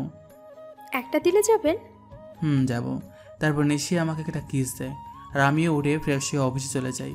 কিছুদিন পরে আমি আর নিশি আমাদের বাসায় চলে আসি আর সেখান থেকে অফিস শুরু করি। খুনসুটি ভালোবাসা আমাদের দিন খুব ভালোই চলছিল, কিন্তু একদিন হঠাৎ করেই সব কিছু এলোমেলো হয়ে যায়, যা আমাকে আর নিশিকে দেখতে দেখতে আমার আর নিশির বিয়ের 3 মাস পার হয়ে গেছে। আর এই 3টা মাসের মধ্যে নিশি একদিনও আমার বুকে মাথা না দিয়ে ঘুমায় না। এই 3 মাসে আমরা দুজনকে অনেক বেশি ভালোবেসে ফেলি। সকালে আমি অফিসের জন্য রেডি হচ্ছিলাম, তখন নিশি এসে আমাকে পেছন থেকে জড়িয়ে ধরে আর বলে, আজ অফিস থেকে একটু তাড়াতাড়ি আসবেন কেমন? আজ আপনার জন্য একটা সারপ্রাইজ আছে। কি সারপ্রাইজ গো বউ? এখন বলবো না, আগে অফিস থেকে ফিরুন, তারপর বলবো। ওকে, এবার আমার কাছে একটু আসো তো, তুমি একটু আদর করে দেই। সব সময় দুষ্টামি, তাই না? না গো বউ, তুমি জানো না, তুমি আদর না করে গেলে আমার দিন ভালো যায় না। তাই এখন আর কোনো কথা না বলে আমার কাছে আসো। তারপর নিশি আমার কাছে আসলো আর আমি নিশির টুরজোড়া আমার দখলে নিয়ে নিলাম। প্রায় 5 মিনিট পরে ছাড়লাম। তারপর আমি নিশিকে বললাম, আমি এখন আসি। আপনি খুব স্বার্থপর। কেন গো, আমি এবার কি করলাম? আপনি তো ঠিকই আপনার ভাগ্যের আদরটা নিলেন আর আমার পাওনাটা না দিয়ে চলে যাচ্ছেন। ও কি বোঝাতে চাইছে সেটা আমি বুঝতে পেরে আমি নিশিকে আমার কাছে ডাকি, কিন্তু সে আসবে না মহারানী বলে। নিশি বাবু, আমার কাছে আসো। আমি কোনো বাবু নেই, আর নিশি রাগ করেছে তাই কারোর সাথে কথা বলবে না। ও তাই? দেখি এবার নিশি কেমন করে রাগ করে দেখে। এই বলে নিশিকে আমার কাছে নিয়ে এসে ওর কপালে একটা ভালোবাসার পরশ এঁকে দিই আর নিশি আমাকে শক্ত করে জড়িয়ে ধরে। নিশি শোনা, এবার ছাড়ো, আমার তো অবশ্যই লেট হয়ে যাচ্ছে। আর একটু থাকি না? না বাবু, আবার পরে দেখো, আমি এখন অবশ্যই যাব যে। ওকে, সাবধানে যাবেন কিন্তু। যথা আজ্ঞা মহারানী। যাও অবশ্য। বলি হাসতে শুরু করলো। এই হাসিটার জন্য আমি সব করতে পারি। আই যে মিস্টার, এবার যান। বাই। তারপর আমি অফিসে চলে আসি, কিন্তু অফিসেও মন বসছে না, তাই নিশিকে ফোন দিলাম। অপরদিকে নিশি ভাবছে আর যখন ও জানতে পারবে যে ও বাবা হতে চলেছে তখন কতই না খুশি হবে। আমার যে আর অপেক্ষা সহ্য হচ্ছে না, মন চাইছে ওকে এখনই গিয়ে বলে আসি। নিশি এগুলো ভাবছিল, এমন সময় ওর ফোন বেজে ওঠে আর নিশি ফোনের স্ক্রিনে তাকিয়ে দেখে আমি ফোন দিয়েছি। তাই সে তাড়াতাড়ি ফোনটা রিসিভ করে আর বলে, কি হলো বর, এত জলদি আমার কথা মনে পড়ে গেল? গো বউ, তোমার কথা তো সবসময় মনে পড়ে, কিন্তু কি করব বলো? কিছুই করতে হবে না, আপনি শুধু আজ তাড়াতাড়ি বাসায় আসবেন, তাহলেই হবে। আর এখন কাজ করেন তো। ওকে আমার সুইট বউ, এখন রাখি। ওকে মিস্টার বর, বাই। নিশির সাথে কথা বলার পর আমি কিছু জরুরি কাজে সেরে ফেলি আর দেখতে দেখতে বিকাল হয়ে যায়। তাই আমি বাসায় যাওয়ার জন্য রেডি হয়ে নিই। আর তখন অফিসের পিয়ন এসে আমাকে একটা পার্সেল দিয়ে যায়। আর এই পার্সেলটি খোলার পর আমার পায়ের তল থেকে মাটি সরে যায়। পার্সেলটিতে অনেকগুলো ছবি ছিল আর সবগুলো ছিল নিশি আর একটা ছেলের। ছবিতে নিশি ছেলেটার সাথে অনেক ঘনিষ্ঠ অবস্থায় আছে, যা দেখার পরে আমার চোখ দিয়ে অবাধ ধারায় পানি পড়ছে। শেষে কিনা নিশিও আমায় ধোঁকা দিল, আমি আর কিছু ভাবতে পারছিলাম না। তখনই নিশির ফোন আসে আরও বলে, অনিচ্ছা থাকা সত্ত্বেও আমি ফোনটা রিসিভ করি। আর তখনই নিশি বলতে শুরু করলো, আপনি কখন বাসায় আসবেন? আজকে আপনার তাড়াতাড়ি আসার কথা, তাহলে এত লেট করছেন কেন? কেন জানি নিশির সব কথা আমার অসহ্য লাগছে। এখন আমি অনেক ব্যস্ত আছি, আসি, তাই আসতে লেট হবে। কিন্তু আপনি তো আমায় প্রমিস করেছিলেন যে আজ তাড়াতাড়ি বাসায় ফিরবেন। তুমি এত বেশি কথা বলছো কেন? বললাম না আমি ব্যস্ত আছি, তারপরও একই কথা বারবার বলে যাচ্ছ। অনেক রেগে আর জোরে কথাটা বললাম। এতে নিচে অনেকটা ভয় পায়। অপর পাশ থেকে ফুপিয়ে কান্নার আওয়াজ আসছে। অন্য সময় হলে হয়তো আমি ওকে সান্ত্বনা দিতাম, কিন্তু এখন ওর কথা ভাবতেও আমার অসহ্য লাগছে। আচ্ছা ঠিক, কিন্তু আরও কিছু বলতে যাবে তার আগে আমি ফোনটা কেটে দিই। ফোন রেখে আমি চেয়ারে বসে পড়ি, আর তখনই আমার চোখ যায় ছবিগুলোর দিকে, কারণ ছবির অপর পাশে একটা নম্বর লেখা ছিল। তাই আমি ওই নম্বরে ফোন দিই, আর ফোনটা রিসিভ করে একজন ছেলে। সে ফোনটি ধরতেই বলতে শুরু করলো, আরে মিস্টার রাজ, এত তাড়াতাড়ি ফোন করলেন যে? কে আপনি, আর আমাকে কেমন করে চিনলেন? আমি কে সেটা না হয় দেখা করি আপনাকে বলবো। আমি কোনো অচেনা লোকের সাথে দেখা করি না। আমি সেটা জানি মিস্টার রাজ, তাই তো বলছিলাম যদি ছবিগুলোর ব্যাপারে জানতে চান তাহলে আমার সাথে দেখা করুন। আমি কি করব বুঝতে পারছি না। আমাকে তো জানতেই হবে এই ছবির ছেলেটা কে, আর নিশির সাথেই বা তার কী সম্পর্ক। তাই আমি সেই লোকটির সাথে দেখা করার জন্য রাজি হয়ে যাই, আর সেই লোকটি আমাকে একটা ঠিকানা দেয়। তাই আমি দেরি না করে বেরিয়ে পড়ি, আর কিছুক্ষণ পর সেখানে পৌঁছে যাই। সেখানে পৌঁছা মাত্রই আমি লোকটিকে ফোন দিই, কিন্তু লোকটি ফোন ধরছে না। আমি বেশ কয়েকবার ফোন দিই, কিন্তু প্রতিবারই ব্যর্থ হই। আমি প্রায় ঘন্টাখানেক ধরে অপেক্ষা করছিলাম। তখন কেউ একজন বলে উঠল, অপেক্ষা করার জন্য ধন্যবাদ। আমি পেছনে তাকিয়ে দেখি লোকটি আর কেউ নয়, নিশির সাথে যার ছবি দেখছিলাম এটি সেই লোক। তবুও আমি মাথা ঠান্ডা রাখার চেষ্টা করে বলি, আমাকে এখানে ডাকার কারণ কি, আর আপনিই বা কে? আমি সাজিদ রহমান। আমি আর নিশি একে অপরকে অনেক ভালোবাসি, সেটা বলার জন্য আপনাকে ডেকেছি। লোকটির কথা শুনে আমার মাথা গরম হয়ে গেল, তাই আমি রাগের মাথায় লোকটিকে মারতে শুরু করলাম। এক সময় আমি একাই থেমে যাই, আর তাকে বলি, আপনি যেটা বলছেন সেটা সত্যি? এটা আমি কীভাবে বিলিভ করব? সেজন্য তো আমি আপনাকে ছবিগুলো পাঠিয়েছি, আর এখন বিলিভ করা না করা সেটা আপনার ব্যাপার। আমি কি বলবো কিছু ভেবে পাচ্ছিলাম না, কারণ ছবিতে নিশি আর সাজিদকেই দেখা যাচ্ছে। তাই আর কথা না বাড়িয়ে লোকটিকে বললাম, নিশি যদি আপনাকে ভালোবাসে তাহলে সে আমাকে কেন বিয়ে করলো? বিয়েটা কিভাবে হচ্ছে সেটা আপনি নিশ্চয়ই জানেন রাজ। তাহলে নিশি কেন 3 মাস আমার সাথে থাকলো? সেটার কারণ আছে, আর কারণটা হলো আপনার সম্পত্তি। আর আপনারা যেদিন ঢাকায় যান সেদিন আমার আর নিশির পালানোর কথা ছিল, কিন্তু যখন আমরা জানতে পারলাম যে আপনি একজন স্বনামধন্য ব্যবসায়ী, তখন আমি আর নিশি আপনার সম্পত্তি হাতিয়ে নেওয়ার প্ল্যান বানাই। লোকটির কথা শুনে আমার কষ্টের মাথাটা আরও বেড়ে গেল, কারণ প্রথমে টাকার জন্য ঈশা আমার সাথে বেইমানি করলো, আর এখন আমি যাকে সবচেয়ে বেশি ভালোবাসি সেও আমার সাথে। না, আর কিছু ভাবতে পারছি না। তাই আমি হোটেল থেকে বের হয়ে আসি, আর আমার উকিলকে ফোন দিয়ে ডিভোর্স পেপার তৈরি করতে বলি, তাও মাত্র 1 ঘন্টার মধ্যে। উকিলের কাছ থেকে ফিরতে ফিরতে প্রায় রাত 1টা বেজে যায়। তাই আমি বাসার কাউকে বিরক্ত না করে আমার কাছে যে চাবি ছিল সেটা দিয়ে দরজা খুলে ভিতরে যাই, আর ভিতরে গিয়ে দেখি নিশি বসে বসে ফুপিয়ে ফুপিয়ে কান্না করছে। যেখানে আমার কষ্ট হওয়ার কথা সেখানে আমার প্রচুর রাগ হচ্ছে। তখন আমি নিশির কাছে গিয়ে বলি, বাহ, অভিনয় তো খুব ভালোই করতে জানো দেখছি। আমার এরকম আচমকা কথা শুনে নিশি কিছুটা ভয় পেয়ে যায়। পরে সে নিজেকে সামনে নিয়ে বলে, মানে আপনি কি বলতে চাইছেন? আমি কি বলতে চাচ্ছি সেটা কি বুঝতে পারছো না, নাকি না বোঝার ভান করছো? কি বলছেন এসব? আমি তো কিছুই বুঝতে পারছি না। Enough is enough Nishi, and don't touch me. Please Raj, tell me what's happen with you, please tell me. আর কত অভিনয় করবে নিশি, আর কত? আমি অভিনয় করছি? হ্যাঁ, তুমি অভিনয় করছো, তার প্রমাণ এগুলো। ছবিগুলো ওর দিকে ছুড়ে দিয়ে নিশি ছবিগুলো দেখে আরও কান্না শুরু করে দিল, আর আমাকে এসে জড়িয়ে ধরলো। কিন্তু আমি এবার রাগ কন্ট্রোল করতে না পেরে নিশিকে সজোরে একটা চড় মারি। এই প্রথম আমি ওর গায়ে হাত তুললাম। তোকে না বললাম তুই আমাকে ছবি না, তাও কেন আমাকে ছোঁয়ার চেষ্টা করিস? আর এই নে, তুই যার জন্য এত অভিনয় করেছিস, আমার সমস্ত সম্পত্তি আমি তোর নামে লিখে দিয়েছি, আর আমাকেও মুক্তি দে। তারপর আমি ওর দিকে ডিভোর্স পেপার আর সম্পত্তির ব্যাপার এগিয়ে দিই। তখন নিশি বলে, বেশ, আপনি যখন আমার থেকে মুক্তি চান তবে তাই হোক। এই বলে নিশি ডিভোর্স পেপারে সাইন করে দেয়, আর বলে, শুনুন মিস্টার রাজ, আপনার সম্পত্তির আমার কোনো প্রয়োজন নেই, তাই এগুলো আপনার কাছেই রাখুন। কথাগুলো বলে নিশি কান্না করতে করতে বাড়ি থেকে বের হয়ে গেল। আমার অনেক ইচ্ছা হচ্ছিল ওকে আটকাবার, কিন্তু সেই অধিকার আর আমার নেই। এখন নিশিকে ছাড়ে আমাকে থাকতে হবে। 1 বছর পর নিশি আমার ছেড়ে গেছে, প্রায় 1 বছর হলো। এই 1 বছরে এমন কোনো রাত নেই যে রাতে আমি নিশির জন্য চোখের জল ফেলে নাই। কিন্তু এই 1 বছরে আমি নিশির কোনো খোঁজ রাখি নাই। হয়তো রাগের বসে এই 1 বছরে আমি কারোর সাথে ভালো করে কথাও বলি নাই। সারাদিন অফিসের কাজে নিজেকে ব্যস্ত রেখেছি, আর রাতে নিশির সাথে কাটানো মুহূর্তগুলো ভেবে কষ্ট পেয়েছি। প্রতিদিনের মতো আজ সকালেই অফিসে যাচ্ছিলাম, তখন আম্মু এসে আমায় বলল, বাবা রাজ, আর কতদিন নিজেকে ভাবে কষ্ট দিবি বল? যার জন্য এত কষ্ট পাচ্ছিস সে কি এই 1 বছরও একবারও তোর খবর নিয়েছে? আম্মু এত ঘুরিয়ে পেঁচিয়ে কথা না বলে কি বলতে চাই সেটা বলে তো। বলছিলাম কি, তুই এবার একটা বিয়ে করে নে। আর কত নিজেকে কষ্টের মাঝে রাখবি বল? আমি তোমায় আগেও বলেছি আর এখনও বলছি, আমি কোনো বিয়ে করতে পারবো না। তোকে আমার দিব্যি, তুই আর বিয়ে তো অমত করবি না। কিন্তু আম্মু। আর কোনো কিন্তু নয়।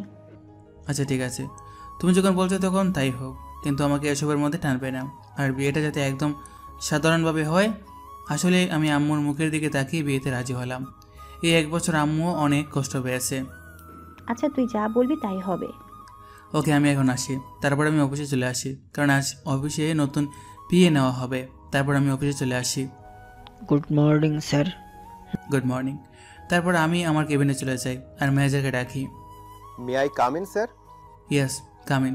স্যার, আপনার পিএর জন্য 3 জনকে সিলেক্ট করা হয়েছে, যদি আপনি একবার দেখে নিতেন। অবশ্যই দিন, আমি দেখতেছি। আমি ফাইলগুলো চেক করছিলাম, এমন সময় আমার চোখ আটকে গেল একটা ফাইলে। তো এই ম্যানেজারকে বললাম, ম্যানেজার সাহেব এই মেয়েটিকে নিন, আর তার আগে কন্ট্রাক্ট পেপারে সাইন করিয়ে নেবেন। Okay, I take leave now. Sure, you can. সেদিনকার মতো অফিসের সমস্ত কাজ শেষ করে বাসে আসলাম। আর মাত্র আম্মু বলল, আমি একটা মেয়ে পছন্দ করেছি, যদি তুই একবার দেখে নিতিস। তার কোনো দরকার নেই, আর আমি বিয়েটা 1 মাস পরে করতে চাই। কিন্তু তুই। প্লিজ আম্মু, একটু বোঝার চেষ্টা করো। আচ্ছা ঠিক আছে। তারপর আমি আমার রুমে চলে আসলাম আর ফ্রেশ হয়ে ঘুমিয়ে পড়লাম। যদিও জানি ঘুম আসবে না, তবু ঘুমানোর ব্যর্থ চেষ্টা করলাম, কারণ এখন রাতে আর ঘুম আসে না। যদিও আসে তাও নিশির সাথে কাটানোর মুহূর্তগুলো মনে হয় ভেঙে যায়। কোনোভাবে রাতটা পার করলাম। পরদিন সকালে ঘুম থেকে উঠে ফ্রেশ হয়ে অফিসে চলে আসলাম। এসে দেখি আমার নিউ পিএ এখন অফিসে আসে নাই। তাই ম্যানেজারকে বলে আসলাম সে আসলে আমার সাথে দেখা করতে বলতে। তারপর আমি আমার কেবিনে চলে গেলাম। কিছুক্ষণ পরে কেউ আমার কেবিনে এসে দরজায় নক করলো, তাই আমি পেছনে ফিরে বসলাম। May I come in sir? Yes, come in. আসলে স্যার, আমি আসার সময় জ্যামে আটকে পড়ে গিয়েছিলাম, তাই আসতে লেট হয়েছিল। কিন্তু স্যার, আর কোনো দিন লেট হবে না। তাই বুঝি? এবার ওর দিকে ফিরে তাকালাম, আর সে আমাকে দেখে ভূত দেখার মতো চমকে উঠলো। মনে হয় সে আমাকে এখানে আশা করে নাই। আপনি এখানে? আমি অন্য করে থাকার কথা ছিল বুঝি মিস নিশি? আপনাদের তো বলাই হয়নি, আমার বিয়ে হলো নিশি। এটা তো আপনার অফিস না, তাহলে এখানে কেমন করে আসলেন? আপনার বোধহয় কোথাও ভুল হচ্ছে, কারণ এই অফিসের অনার আমি। হয়তো বা হতে পারে, তবে আমি এই অফিসে জয়েন করতে পারবো না। কথাগুলো বলে নিশি চলে যাচ্ছিল, তাই আমি ওকে থামিয়ে বলি, excuse me miss Nishi, without my permission আপনি যেটা পারবেন না। What the hell are you talking? আমি ঠিক কথাই বলছি। আর এটা দেখুন, 2 বছরের আগে আপনি এই কোম্পানি যেতে পারবেন না। আর যদিও ছাড়তে চান তাহলে আমার পারমিশন নিতে হবে, কিন্তু আমি এই মুহূর্তে আপনাকে পারমিশন দিচ্ছি না। সো আপনি এখন যেতে পারেন, প্রয়োজন পড়লে আমি আপনাকে ডেকে নেব। Okay sir. তারপর নিশি ওর কেবিনে চলে যায়। আমার আর ওর কেবিন প্রায় পাশাপাশি, তাই আমি ওকে দেখতে পারছিলাম। অন্যদিকে নিশি নিজের কেবিনে এসে ভাবে, কেন যে সেদিন সাইন করার আগে কন্ট্যাক্ট পেপারটা ভালোভাবে পড়ে দেখলাম না, আর উনি কেন আবার আমার সামনে আসলেন? ভালোই তো ছিলাম এই 1 বছর ওনাকে ছাড়া। এমন সময় নিশি ফোনে কল আসে, আর ফোনটা ধরা মাত্রই নিশি কিছুটা বিচলিত হয়ে যায়। ফোনের অবস্থা থেকে কেউ কিছু হয়তো বলল। আমি বসে আমার কাজ করছিলাম, এমন সময় নিশি আমার কেবিনে আসে আর বলে, স্যার, একটা কথা বলা ছিল। নিশির মুখে স্যার ডাক শুনে বুকের মধ্যে কেমন মোচড় দিয়ে উঠল। বলেন। আসলে স্যার, আজকে আমায় একটু তাড়াতাড়ি ছুটি দিবেন প্লিজ। কেন, ছুটি কি করবেন? আসলে বাসায় একটু প্রয়োজনীয় কাজ আছে, তাই। কি প্রয়োজন কাজ শুনি? আসলে স্যার, নিশি কিছু লুকাতে চাইছিল আমার কারণে, সে বলে উঠল, স্যার, বাসায় আমার বাচ্চা অসুস্থ হয়ে গেছে, তাই আমার ছুটি প্রয়োজন। এখন ছুটি দেওয়া না দেওয়া সেটা আপনার ব্যাপার, কারণ আপনি এখানকার বস। আপনি চাইলে সবই করতে পারেন। একদমই কথাগুলো বলল সে। নিশির মুখে বাচ্চার কথা শুনে আমার চারপাশটা কেমন যেন অন্ধকার হয়ে আসছিল। নিঃশ্বাস নিতেও কষ্ট হচ্ছিল। তবু নিজেকে সামলে নিয়ে বললাম, ওকে আপনি যেতে পারেন, তবে কাল থেকে সময় মতো অফিসে আসবেন। যদিও কথাগুলো বলতে কষ্ট হচ্ছিল। তারপর নিশি চলে গেল, আর আমি চেয়ারের সাথে হেলান দিয়ে ভাবতে লাগলাম যে নিশি একসময় আমাকে ছাড়া কিছুই বুঝতো না, সে এখন নিজের বাচ্চা নিয়ে ব্যস্ত। তবে আমি কেন একে কষ্ট পাবো? নিশি যখন পেরেছি আমাকে ছেড়ে থাকতে। নিশি যদি আমাকে ছাড়া থাকতে পারে তবে আমি কেন পারবো না? এসব চাইপাশ ভাবতে ভাবতে বিষণ্ণ হয়ে যায়। তাই আমি আর বেশি না ভেবে অফিস থেকে বেরিয়ে পড়ি আর সোজা বাসায় চলে আসি। আমাকে এত তাড়াতাড়ি বাসায় ফিরতে থেকে আম্মু আমার কাছে আসে আর বলে, কিরে বাবা, আজ এত তাড়াতাড়ি বাসায় আসলি যে? শরীর ঠিক আছে তো? বেশ বিচলিত হয়, কারণ নিশি যাওয়ার পর থেকে আমি অনেক রাত করে বাসায় ফিরি। আম্মু, আমার কিছু হয়নি। অবশ্যই মন বলছিল না, তাই তাড়াতাড়ি চলে আসলাম। ওহ আচ্ছা, তুই ফ্রেশ হয়ে আয়, আমি তোর খাবার রেডি করছি। আম্মু, আমার তোমাকে কিছু বলার ছিল। বলবি তো? আগে ফ্রেশ হয়ে আয়, তারপর। তাই আমি আর কোনো কথা না বাড়িয়ে ফ্রেশ হতে নিজের রুমে চলে যাই। তারপর ফ্রেশ হয়ে নিচে এসে দেখি আম্মু খাওয়ার নিয়ে আমার জন্য অপেক্ষা করছে। তাই আমি গিয়ে বসে পড়ি আর আম্মুকে বলি, আম্মু তুমি পরশুদিন বিয়ের কথা বলেছিলে না, আমি রাজি। তো বিয়েটা 1 সপ্তাহের মধ্যে হওয়া চাই। এটা তো খুশির খবর, তবে 1 সপ্তাহের মধ্যে বিয়েটা কিভাবে দিব বল? আমি এত কিছু শুনতে চাই না, আমি যেটা বলেছি সেটাই হবে। আচ্ছা, তুই যখন চাচ্ছিস তখন তাই হবে।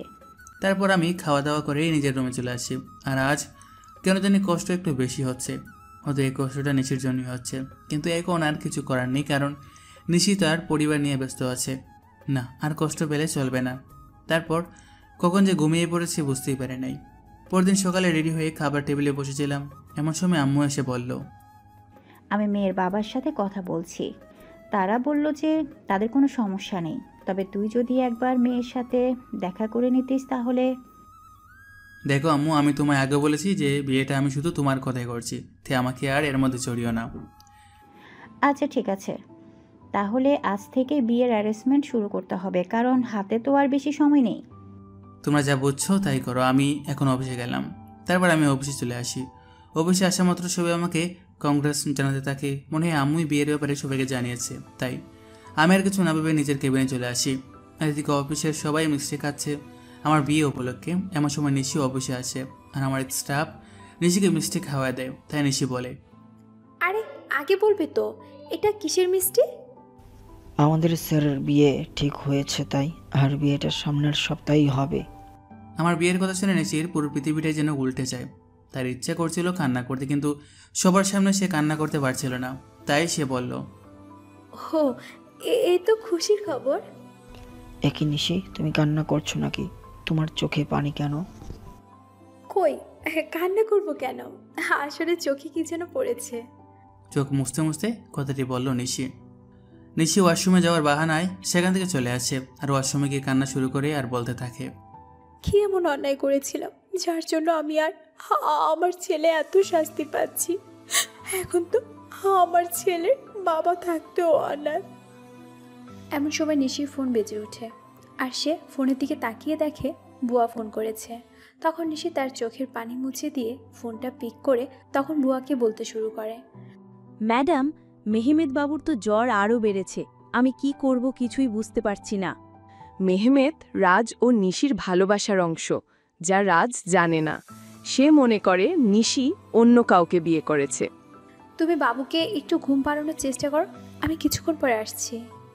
নিশি তার বুয়ার সাথে কথা বলছিল। এমন সময় আমি নিশিকে ডেকে পাঠাই। তখন নিশি এসে বলে, মে কামিন স্যার?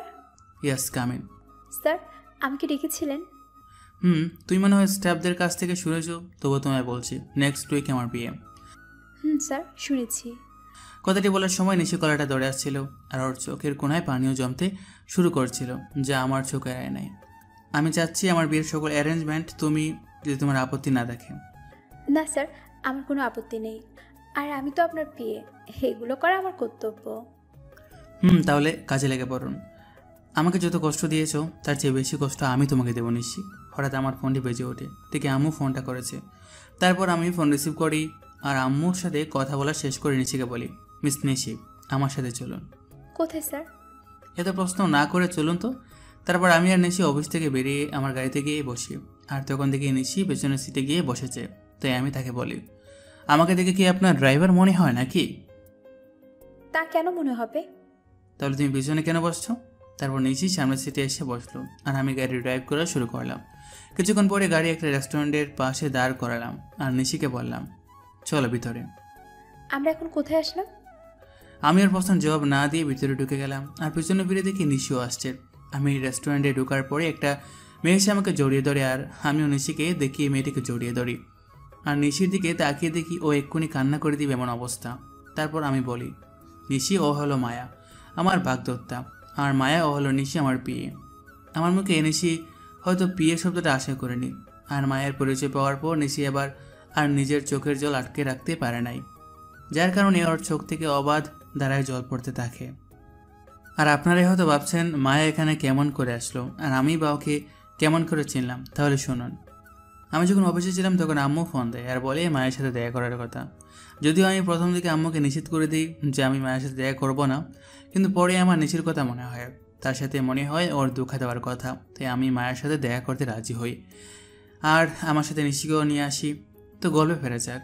মায়ের পরিচয় দেওয়ার পর আমি নিশির দিকে তাকাই, তখন দেখি নিশির চোখ দিয়ে জল গড়িয়ে পড়ছে। কেন জানি নিশির চোখের জল আমার সহ্য হচ্ছিল না, তাই আমি ওকে বলি, Nishi are you okay? Yes sir, I am. তাহলে তোমার চোখে জল কেন? কই না তো, আসলে স্যার প্রচুর গরম পড়ছে তো তাই আমার মনে হচ্ছে। স্যার আপনারা বসুন, আমি ওয়াশরুম থেকে ফ্রেশ হয়ে আসছি। তারপর নিশি ওয়াশরুমে চলে যায়। ওয়াশরুমে গিয়ে নিশি জুড়ে কান্না করতে থাকে, কিন্তু তার এই কান্না দেখার কোনো মানুষ সেখানে উপস্থিত ছিল না, তাই হয়তো সে কান্না করতে পারছিল। নিশি কান্না জড়িত কণ্ঠে বলছিল, হে আল্লাহ, আমার সাথে কেন এরকম হয়? ভালোই তো ছিলাম আমি ওকে ছাড়া, তবুও কেন ওকে আমার জীবনে ফিরিয়ে আনলে? যখন আনলে তখন কেন সে অন্য কারো হয়ে যাচ্ছে? আমি আর আমার বাচ্চা তো ভালোই ছিলাম ওকে ছাড়া, তবুও কেন হচ্ছে এমনটা? আমার বাচ্চা কি কোনো দিন তার বাবার পরিচয় আর আদর পাবে না আল্লাহ? কিন্তু নিশি কোনোভাবেই নিজের কান্না থামাতে পারছে না, কিন্তু সে তার বাচ্চার কথা ভেবে নিজেকে শক্ত করে আর বোঝায় তার বাবুর জন্য হলেও নিজেকে শক্ত রাখতে হবে। প্রায় আধা ঘন্টা পরে নিশি ওয়াশরুম থেকে বের হয়, আর রাজ তার চেহারা দেখে রীতিমতো ভয় পেয়ে যায়, কারণ তার চোখগুলো লাল হয়ে আছে, তার সাথে ফুলেও আছে। আর তার মানে নিশি এতক্ষণ কান্না করছিল, কিন্তু নিশির কান্না করা তো কোনো কারণ এখানে নেই, তবুও সে কেন কান্না করছিল আমি কিছু বুঝতে পারছিলাম না। তখন নিশি আমাদের কাছে আসলো আর চেয়ারে বসে পড়লো, আর আমি রেস্টুরেন্টের একজন স্টাফকে ডেকে খাবার অর্ডার করলাম। কিছুক্ষণ পর খাবার আসলো, আমি নিশিকে দেখানোর জন্য মায়াকে নিজের সাথে খাইয়ে দিচ্ছিলাম, আর এটা দেখে নিশি আর ঠিক থাকতে পারলো না, তার চোখগুলো আবারও জলে ভরে গেছিল, তাই সেগুলো আড়াল করার জন্য বলল, স্যার আমার এখন যেতে হবে, এমনি তো আমার অফিস টাইম শেষ হয়ে গেছে। কথা বলতে ওর কষ্ট হচ্ছিল, যে ওর কথা শুনে বোঝা যাচ্ছিল। তুমি তো কিছুই খেলে না, খাওয়া শেষ করে তারপর যাও। না স্যার, এখন আর থামতে চাইছি না। ওকে, তাহলে যাও। আর কাল থেকে আমার বিয়ের অ্যারেঞ্জমেন্টের সকল কাজ শুরু করে দিও, যদি কারো সাহায্য প্রয়োজন হয় তাহলে আমাকে বইলো। ঠিক আছে স্যার, আমি এখন আসি। তারপর নিশি চলে যায়, আর আমিও মায়া কিছু গল্প করতে থাকি, যদিও মায়ের সাথে কথা বলার কোনো ইচ্ছে আমার নেই, তাও আম্মুর কথা ভেবে বলছিলাম। অন্যদিকে নিশি বাড়িতে গিয়ে নিজের ছেলেকে জড়িয়ে ধরে কান্না করা শুরু করে দেয় আর বলতে থাকে, তোর বাবা খুব পচা, আমাকে একটুও বিশ্বাস করে না, এমনকি তোকে ভালোবাসে না, তাই তো আজ অন্য একটা মেয়েকে নিজের হাতে খাইয়ে দিচ্ছিল, কিন্তু একদিন আমাকে বলেছিল আমাকে ছাড়া আর অন্য মেয়েকে সে টাচ করবে না। এসব কথা বলছিল আর কান্না করছিল। একসময় কান্না করতে করতে নিশি ঘুমিয়ে পড়ে। আমি আর মায়া কিছুক্ষণ গল্প করার পরে রেস্টুরেন্ট থেকে বের হয়ে আসি, আর মায়া তার গাড়িতে করে বাসা চলে যায়। আমি যখনই নিজের গাড়িতে উঠতে যাব তখনই কেউ আমার নাম ধরে ডাকে। পিছনে ফিরে দেখি নিশির বেস্ট ফ্রেন্ড মিম, তাই আমি তাকে বলি, কেমন আছো মিম, আর দেশে কবে ফিরলে? আসলে মিম দেশের বাইরে থাকতো। ভালো আছি ভাইয়া, আর কিছুদিন হলো দেখে ফিরেছি। নিশি কেমন আছে? আর ওকে আমি ফোন দিই কিন্তু ওর ফোন বন্ধ দেখায় কেন?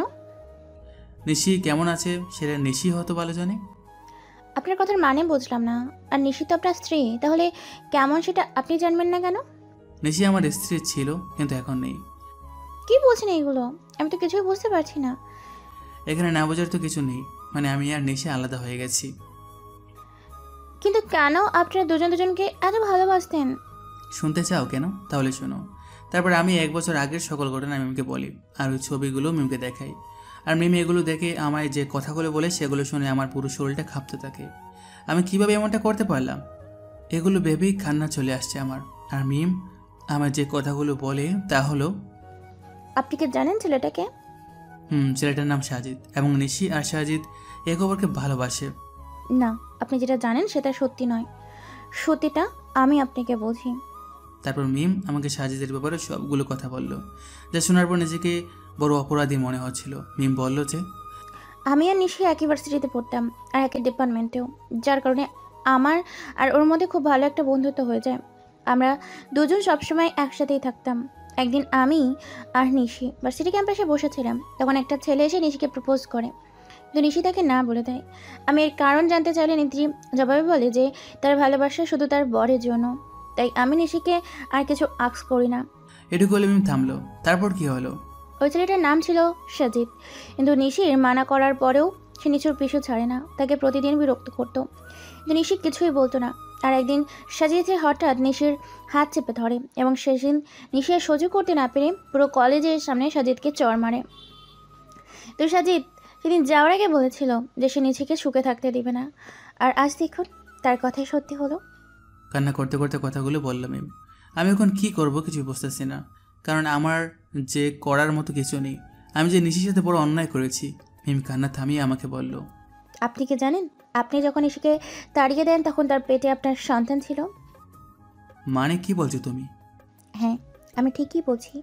আপনি যখন তাকে অপমান করে তাড়িয়ে দেন তখন সে আপনার সন্তানের মা হতে যাচ্ছিল, আর এটা নিয়ে সে কতটা খুশি ছিল সেটা আপনাকে বলে বোঝানো যাবে না। সে আপনাকে বলার আগেই আমায় ফোন দিয়েছিল আর বলেছিল যখন সে আপনাকে এই কথাটি বলবে তখন আপনার রিয়াকশন কেমন হবে, এটা ভেবেই তার অনেক খুশি ছিল। কিন্তু সেই আপনি কি করলেন? মিম আর কিছু বলতে পারলো না, তার আগেই কান্না ভেঙে পড়লো। মানে নিশির সন্তানের বাবা আমি, আর আমি তাকে কিনা কি ভেবেছিলাম। আমিও প্রচুর কান্না করছিলাম। তখন মিম আমাকে বলল, এখন কান্না করে কি হবে, যা আবার সেটা হয়ে গিয়েছে, এখন আর এগুলো ভেবেই কি করবেন? না, এখনো কিছু হয় নাই। তারপর আমি মিমকে নিশির কথা বললাম। সত্যি বলছেন নিশি এখন এই শহরেই থাকে? কিন্তু তোমাকে আমার জন্য একটা কাজ করতে হবে যাতে আমি আবার নিশিকে ফিরে পাই। কি করতে হবে আমায় বলুন। তারপর আমি মিমকে আমার প্ল্যান বলি, আর সেও রাজি হয়ে যায়। তাই আমিও নিজের বাসায় চলে আসি। বাসায় আসার পর আম্মু আমাকে বলে, বাবা, মেয়েটা কি তোর পছন্দ হয়েছে? আম্মু, আমি এই বিয়েটা করতে পারবো না। তুই কিন্তু আমায় কথা দিয়েছিস। আমি কেমন করে এই বিয়ে করবো বলো? কেন করবি না শুনি? তারপর আমি নিশির কথা আর আমার বাচ্চার কথা আম্মুকে বলি। তখন আম্মু কান্না শুরু করে দেয় আর বলে, আমার বৌমা আর নাতিকে কবে আনবি বাবা? খুব জলদি আনবো, তার আগে তোমার একটা কাজ করতে হবে। তারপর আমি আম্মুকে সব কিছু বুঝিয়ে উপরে চলে আসি। আমি রুমে এসে ভাবতে লাগি কীভাবে কি করব। নিশিকে আমায় ক্ষমা করবে নাকি করবে না। রুমে এসে নানান চিন্তা আমার মাথায় ঘুরপাক খায়, বিশেষ করে নিশির কথা। সে কি আমায় ক্ষমা করবে নাকি করবে না। তখন আমার সাজিদের কথা মাথায় আসে। কেন সাজিদ এমনটা করলো সেটা তো আমার জানা দরকার। তাই আমি আমার ফ্রেন্ডদের ফোন দিই আর বলি এক্ষুনি আমার সাথে দেখা করতে, আর আমিও বেরিয়ে পড়ি। কিরে, এত জলদি দেখা করতে বললি কেন? সমস্যা হয়েছে নাকি? বলছি। তার আগে রবি আর মিজানকে আসতে দে। কিছুক্ষণ পরে রবি আর মিজান চলে আসে, আর আমি ওদেরকে মিমের বলা সকল কথা ওদের খুলে বলি। সব শোনার পরেই ওরা বলে, ভাবিকে রাজি করাতে পারবি বলে মনে হয় না। হয়তোবা, কিন্তু হাল ছাড়লে তো চলবে না। আর শোনো, তোদের একটা কাজ করতে হবে। কি কাজ বল? সাজিদকে যেভাবেই হোক তোদের খুঁজে বের করতে হবে। আর এই নিয়ে সাজিদের ছবি। তারপর আমি ওদেরকে সাজিদের ছবিটা দেই। ওকে, তোর কাজ হয়ে যাবে। ভাবিকে কিভাবে ম্যানেজ করবি? ঠিক বলেছিস, কিছু তো একটা করতেই হবে। আচ্ছা তোরা এখন থাক, আমি এক জায়গায় থেকে আসি। ওদের থেকে বিদায় নিয়ে আমি সোজা অফিসে চলে আসি। অবশ্য অফিসে আসার মূল উদ্দেশ্য হলো নিশির বাড়ির টিকিটটা নেওয়া, কারণ আমি ওর বাসার ঠিকানা জানি না। অফিসে আসার পরে আমি ম্যানেজারকে ফোন দিই আর অফিসে আসতে বলি। কিছুক্ষণ পরে ম্যানেজার অফিসে আসে আর বলে, স্যার কোনো দরকারি কাজ আছে নাকি? না, তেমন কিছু দরকারি কাজ না, আমি শুধু নিশির বাসার ঠিকানা নেওয়ার জন্যই অফিসে এসেছি। ওকে স্যার, একটু ওয়েট করেন, আমি নিয়ে আসছি। তারপর ম্যানেজার আমাকে নিশির ঠিকানা দেয় আর আমি সেটা নিয়ে বেরিয়ে পড়ি। প্রায় আধা ঘন্টা ড্রাইভ করার পরে আমি নিশির বাসায় পৌঁছাই। দেন আমি ওর বাসার কলিং বেল চাপ দিই। কিছুক্ষণ পরে নিশি এসে দরজা খুলে দেয় আর আমি নিশিকে দেখি হেসে ফেলি, কারণ সে সারা গায়ে ময়দা মেখে আছে। তখন নিশি বলে, ওই আপনি পাগলের মতো হাসছেন কেন? আর এখানে বা কি করছেন? বাড়ি নিজের বউয়ের বাসায় আসতে আবার কারো পারমিশন লাগে নাকি? মানে কে আপনার বউ? আর এসব কি বলছেন? আমার সামনে যে দাঁড়িয়ে আছে সে আমার বউ, বুঝছেন? আর দেখি সাইড দেন, আমি ভিতরে ঢুকবো। হাইসে, আমি কারো বউ, আর 1 বছর আগে আমার ডিভোর্স হয়ে গেছে। কথা বলার সময় ওর গলাটা ভারী হয়ে আসছে। তো কি হয়েছে, আমি আবার বিয়ে করব? কথা বলতে বলতে বাড়ির ভিতরে ঢুকে যাই, আর তখনই দেখি একটা ফুটফুটে বাবু শুয়ে আছে। হয়তো এটাই আমার বাবু হবে। ওকে দেখার সাথে সাথেই আমার চোখ দিয়ে পানি বেরিয়ে আসে। কি বলছেন কি আপনি?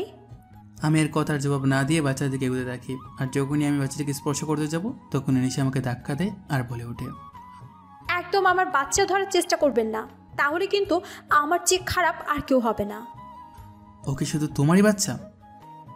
ও শুধু আমার আর কারো না, তাই আপনি ওকে ছোঁয়ার চেষ্টাও করবেন না। প্লিজ নিশি, আমার বাচ্চাকে একটু খুলে নিতে দাও। আপনার বাচ্চা? হাসালেন মিস্টার রাজ। ও শুধু আমার বাবু, আর আমি ওর মা, এবং আমি ওর বাবা। প্লিজ নিশি। না, আমি ওকে কোনো অপরিচিত লোকের কাছে দিব না। তুমি কাকে অপরিচিত বলছো নিশি? তুমি জানো না আমি ওর কে হই? না, জানি না, আর জানতেও চাই না। তাই ভালোই ভালোই বলছি, এখান থেকে চলে যান, নয়তো আমার থেকে খারাপ আর কেউ হবে না। তুই মানো আর না মানো, আমি ওর বাবা, আর এটাই সত্যি। বাবা, তাই না? এই বাবার অর্থটা মানে আপনি জানেন, যে নিজের স্ত্রীকে বিলিভ করে না, অন্য লোকের কথা শুনে নিজের অন্তঃসত্ত্বা স্ত্রীকে বাড়ি থেকে বের করে দেয়, তার কোনো বাবা হওয়ার যোগ্যতা নেই। বুঝেছেন আপনি?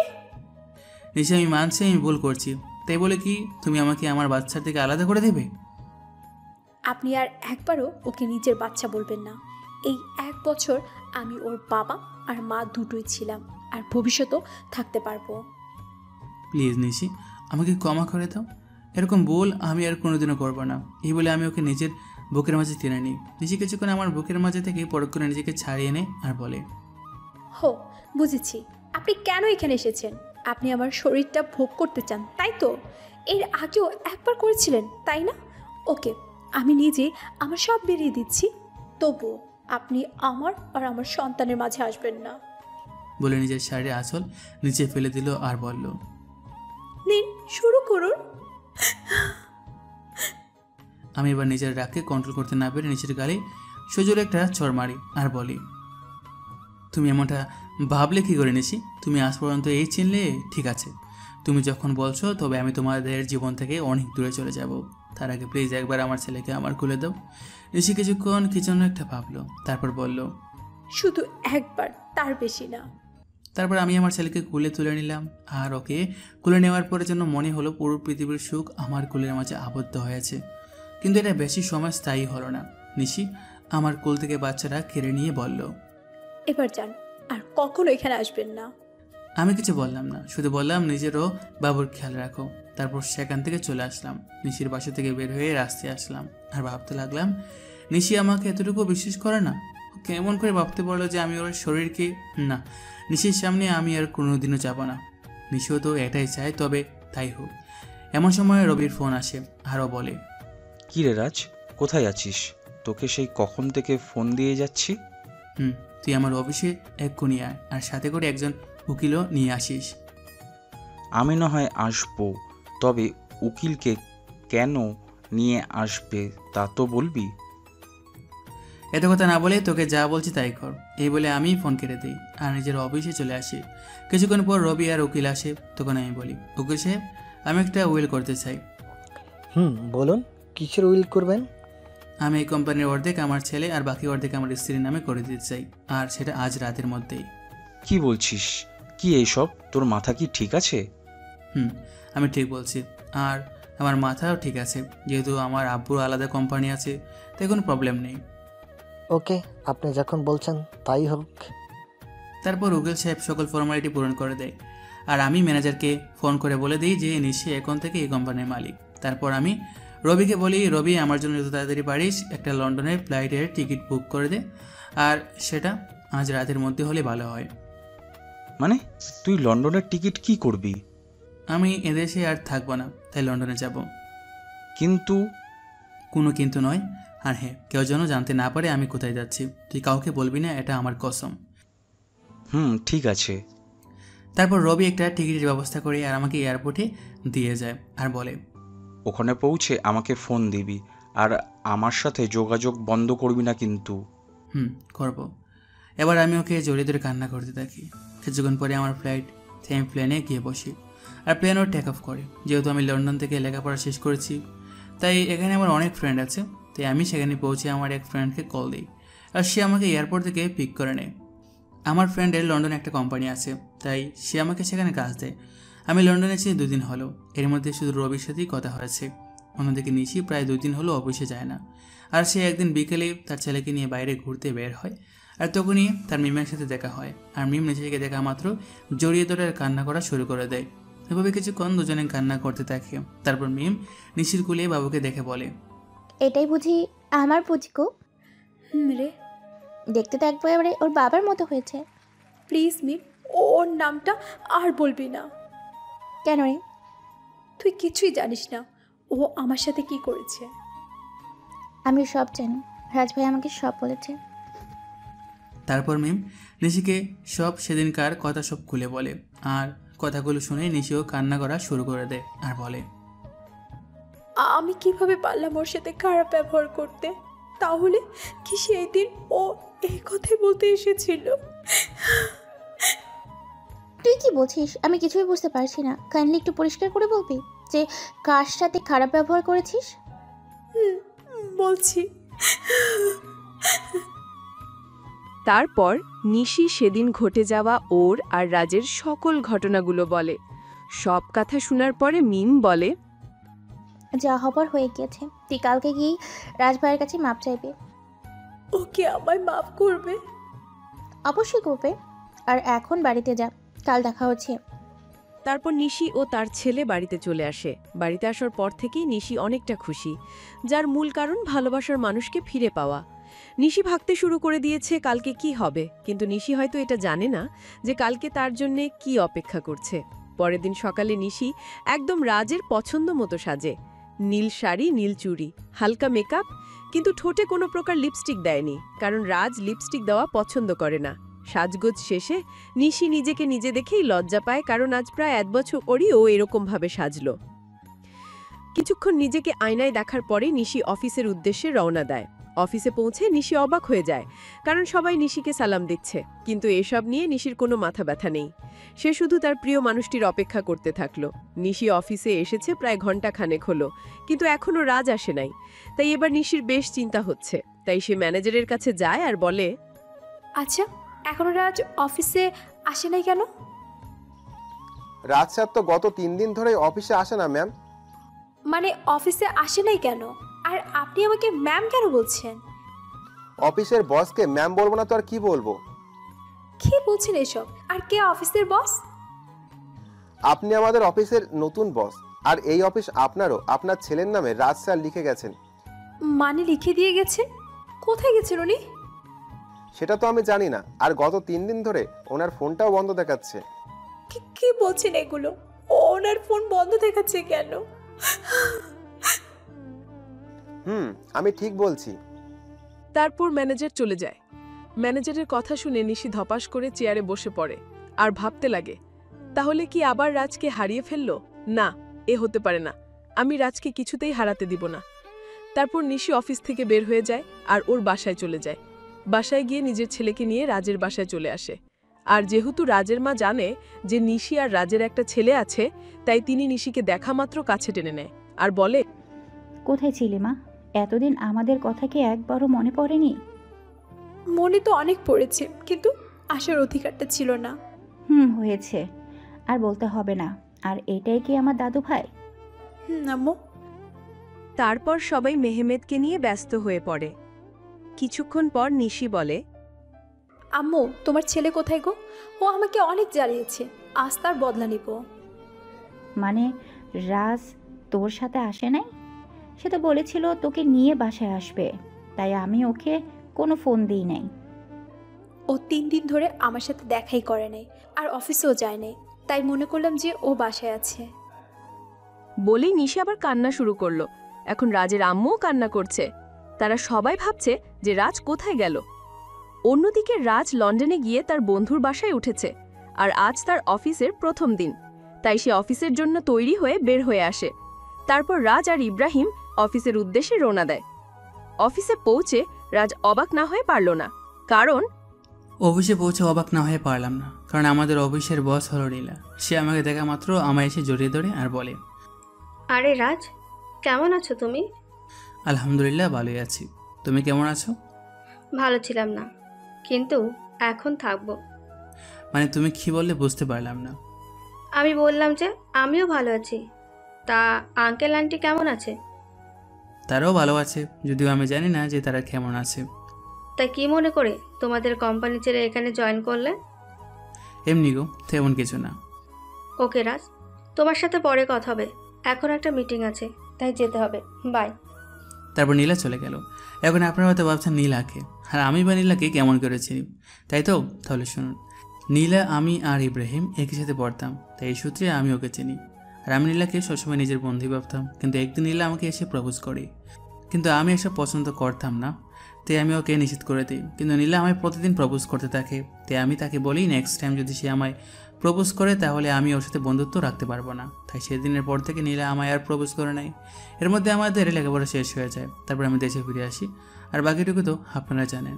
নীলা যাওয়ার পরে আমি ইব্রাহিমকে বলি, কিরে এটা তো তোর কোম্পানি, তাহলে নীলা এখানকার বস কীভাবে? এটা আমার কোম্পানি, কিন্তু এর মালিক আমরা দুজন, আমি আর নীলা।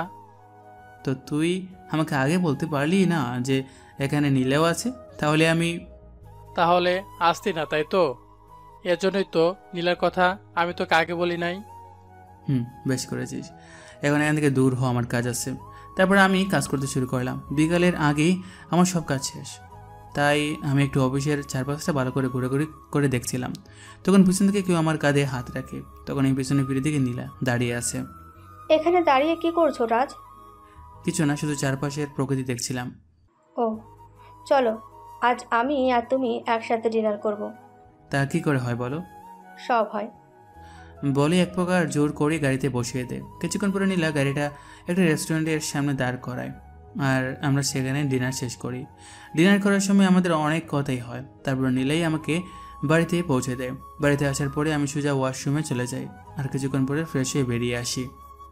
আর তখনই আমার রবির কথা মনে হয়, আর সারাদিন ওকে একবারও ফোন দেওয়া হয়নি, তাই আমি দেরি না করি ওকে ফোন দিই। কিন্তু ফোন দেওয়ার পর রবি যা বলে তা শোনার জন্য এই মুহূর্তে প্রস্তুত ছিলাম না।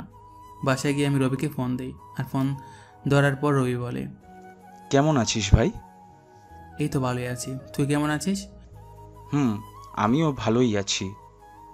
আমার বাড়ির সবাই কেমন আছে?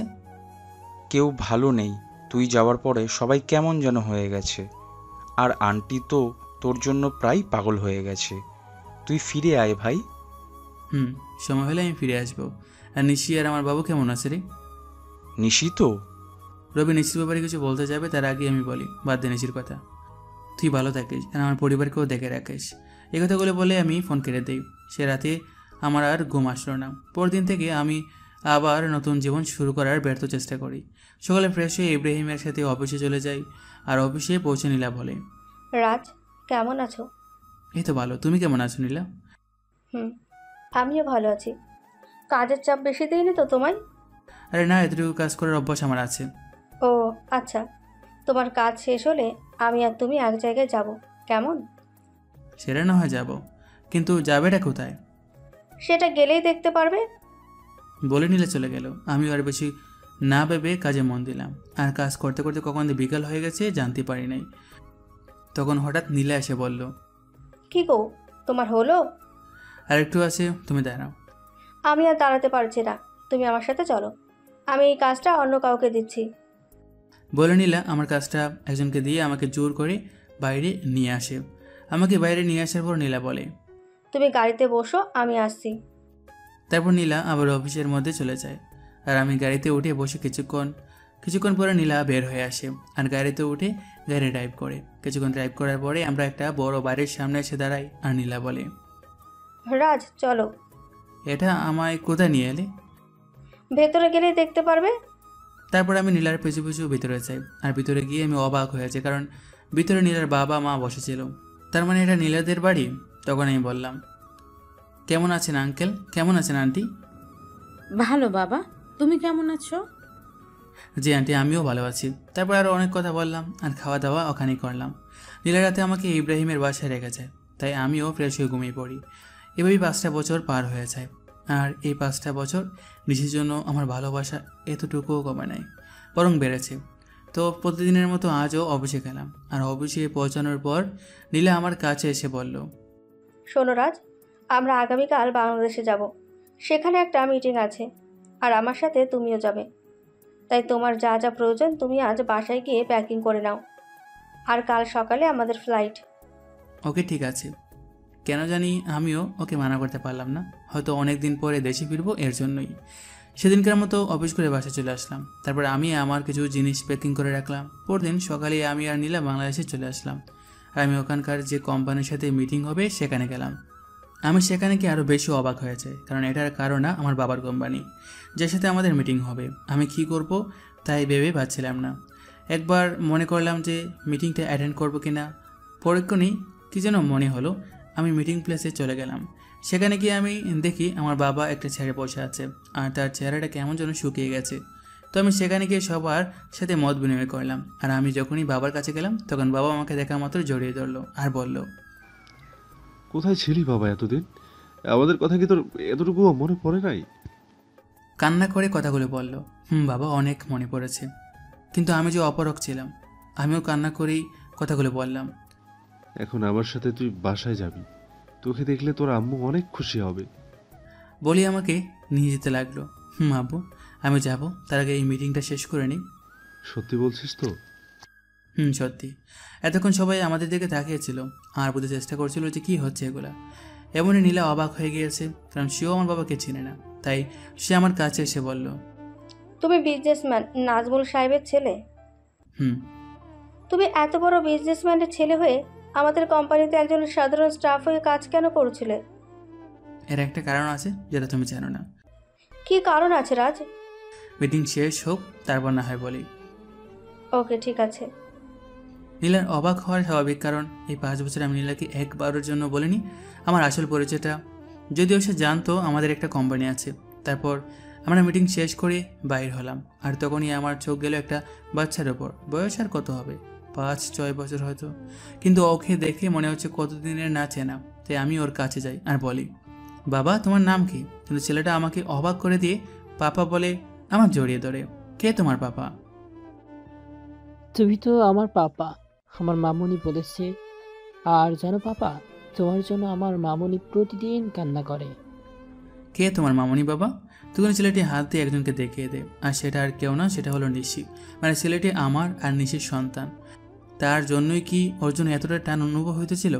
তখনই নিশি আমাদের সামনে চলে আসে, আর আমাকে দেখে সে খানিকটা স্তব্ধ হয়ে যায়, কিন্তু পরক্ষণেই আমায় জড়িয়ে ধরে কান্না করে দেয়। কিন্তু তখন হঠাৎ নীলা কোথা থেকে যেন চলে আসে, আর নিশিকে আমার বুকে দেখে ও নিশিকে তুলে ওর গালে 2টা ছড় বসায় আর বলে, এই মেয়ে, তোমার লজ্জা করে না অন্যের স্বামীকে জড়িয়ে ধরতে? অন্যের স্বামী মানে? হ্যাঁ, তুমি যাকে জড়িয়ে ধরেছো সে আমার হাজবেন্ড হয়। ও সরি, আমার ক্ষমা করে দিন। আর মিস্টার রাজ, আপনার ছেলেকে দেখে রাখবেন। এই কথা বলে নিশি বাইরে দৌড় দিল। আমিও নিশির পিছু পিছু গেলাম, কিন্তু আমি যেতে একটু দেরি করে ফেলেছিলাম, কারণ নিশি একটা কারের সাথে ধাক্কা খেয়ে আছে, আর ওর মাথা থেকে প্রচুর ব্লিডিং হচ্ছে। আমি কি করব কিছুই বুঝতে পারছিলাম না। আমার মনে হচ্ছিল যেন আমি আমার জীবনের সবচেয়ে মূল্যবান কিছু হারিয়ে যাচ্ছে। তাই আমি কি নিশিকে আমার কোলে তুলে নিই আর হসপিটালের দিকে দৌড়াতে শুরু করলাম। আর তখনই কে যেন একটা কার নিয়ে বলল উঠতে, তাই আমি দেরি না করে কারে উঠে বসি। কিছুক্ষণের মধ্যে হসপিটালে পৌঁছে যাই, আর ডাক্তাররা নিশিকে ওড়িতে নিয়ে চলে যায়। তাই আমি কারওয়ালাকে ধন্যবাদ দিতে চাই, আর গিয়ে দেখি সেটা কেউ না, আমার বন্ধু মামুন। আর মামুনকে দেখা মাত্র আমি কান্নায় ভেঙে পড়ি আর বলি, আমার নিশির কিছু হবে না তো? ওর যে কিছু হলে আমি বাঁচতে পারবো না।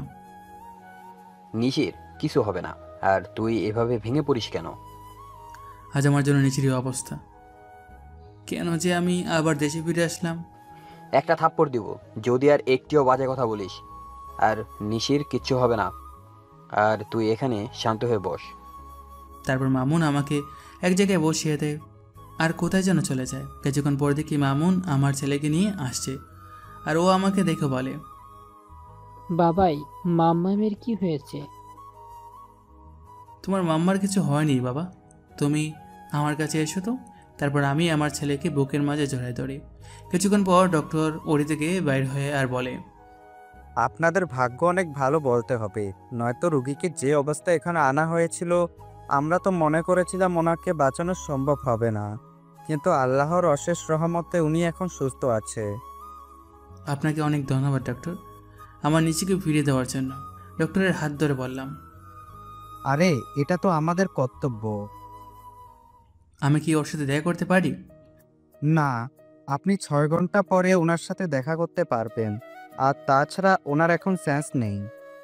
ওকে ডক্টর। ডক্টরের সাথে কথা শেষ করে এসে আমি আমার ছেলের কাছে বসি। আমি আর আমার ছেলে বসে আছি, তখন কেউ পিছন থেকে আমার নাম ধরে রাখে। তাই আমি পিছনে তাকাই, কে ডাকছে দেখার জন্য। তখন দেখতে পাই আব্বু আর আম্মু দাঁড়ায় আছে। আর আম্মু আমাকে দেখে আর স্থির থাকতে পারলো না, আমার কাছে এসে কান্না করা শুরু করে দিল আর বলল, কোথায় ছিলি বাবা এতদিন? আমাদের কথা কি তোর একটুও মনে পড়েনি? আম্মু, মনে তো সবসময় পড়তো, কিন্তু আমার আসার উপায় ছিল না। আর এই যে দেখো আমি এসে গেছি, আর কোথাও যাব না। সত্যি তো? সত্যি। তখন একজন নার্স এসে খবর দিল যে নিশির সেন্স ফিরেছে। তাই আমি দেরি না করে নিশির কেবিনে ঢুকে গেলাম। আমার পিছু পিছু বাকি সবাই চলে এসেছে, কিন্তু নিশি আমাকে দেখে তার মুখটা অন্যদিকে ঘুরিয়ে নিল। সবাই নিশির সাথে কথা বলছে, আর নিশি সেগুলোর উত্তর শুধু হে অথবা নাতে দিচ্ছে, কিন্তু সে আমার দিকে একবারও তাকাচ্ছে না। এতে আমার অনেকটাই খারাপ লাগে। তাই আমি সবাইকে বলি, আমি নিশির সাথে একা কথা বলতে চাই, তাই প্লিজ সবাই যদি একটু বাইরে যেতে। অবশ্যই। তারপর সবাই বাইরে চলে যায়, আর আমি নিশির পাশে গিয়ে বসি, আর ওর হাত আমার হাতের মুঠোর মধ্যে নেই, আর বলি, নিশি আমি সরি। কথা বলবে না আমার সাথে? ঠিক আছে, তাহলে আমি চলে যাচ্ছি। আমি যখন উঠতে যাব তখন নিশি আমার হাতটা ধরে ফেলে, আর আমি ওর দিকে তাকিয়ে দেখি ও কান্না করছে। আরে পাগলি, কান্না করছো কেন? ওর চোখের জল মুছে দিয়ে। আপনি খুব খারাপ, শুধু আমায় কষ্ট দেন। বুঝলাম মনের ভিতর অনেক অভিমান জমা হয়ে আছে। গো, আমি খুব খারাপ, আর আমি ওয়াদা করছি আজকের পর থেকে তোমায় আর কখনো কষ্ট দেব না। এভাবে বললে তো আমি বিলিভ করব না। তাহলে কিভাবে বলবো? কান ধরে বলেন। ওকে শোনাবো। এই তো কান ধরলাম। নিশির কান ধরে ধরে। এই ফাজিল, আমি কি আমার কান ধরতে বলেছি নাকি? তো কি হলো? ওর নাক টেনে বললাম, আর ছেড়ে যাবেন না তো? কখনো না। ওকে জড়িয়ে ধরে। পাগলিটো আমার বুকের মধ্যে মিশে গেল।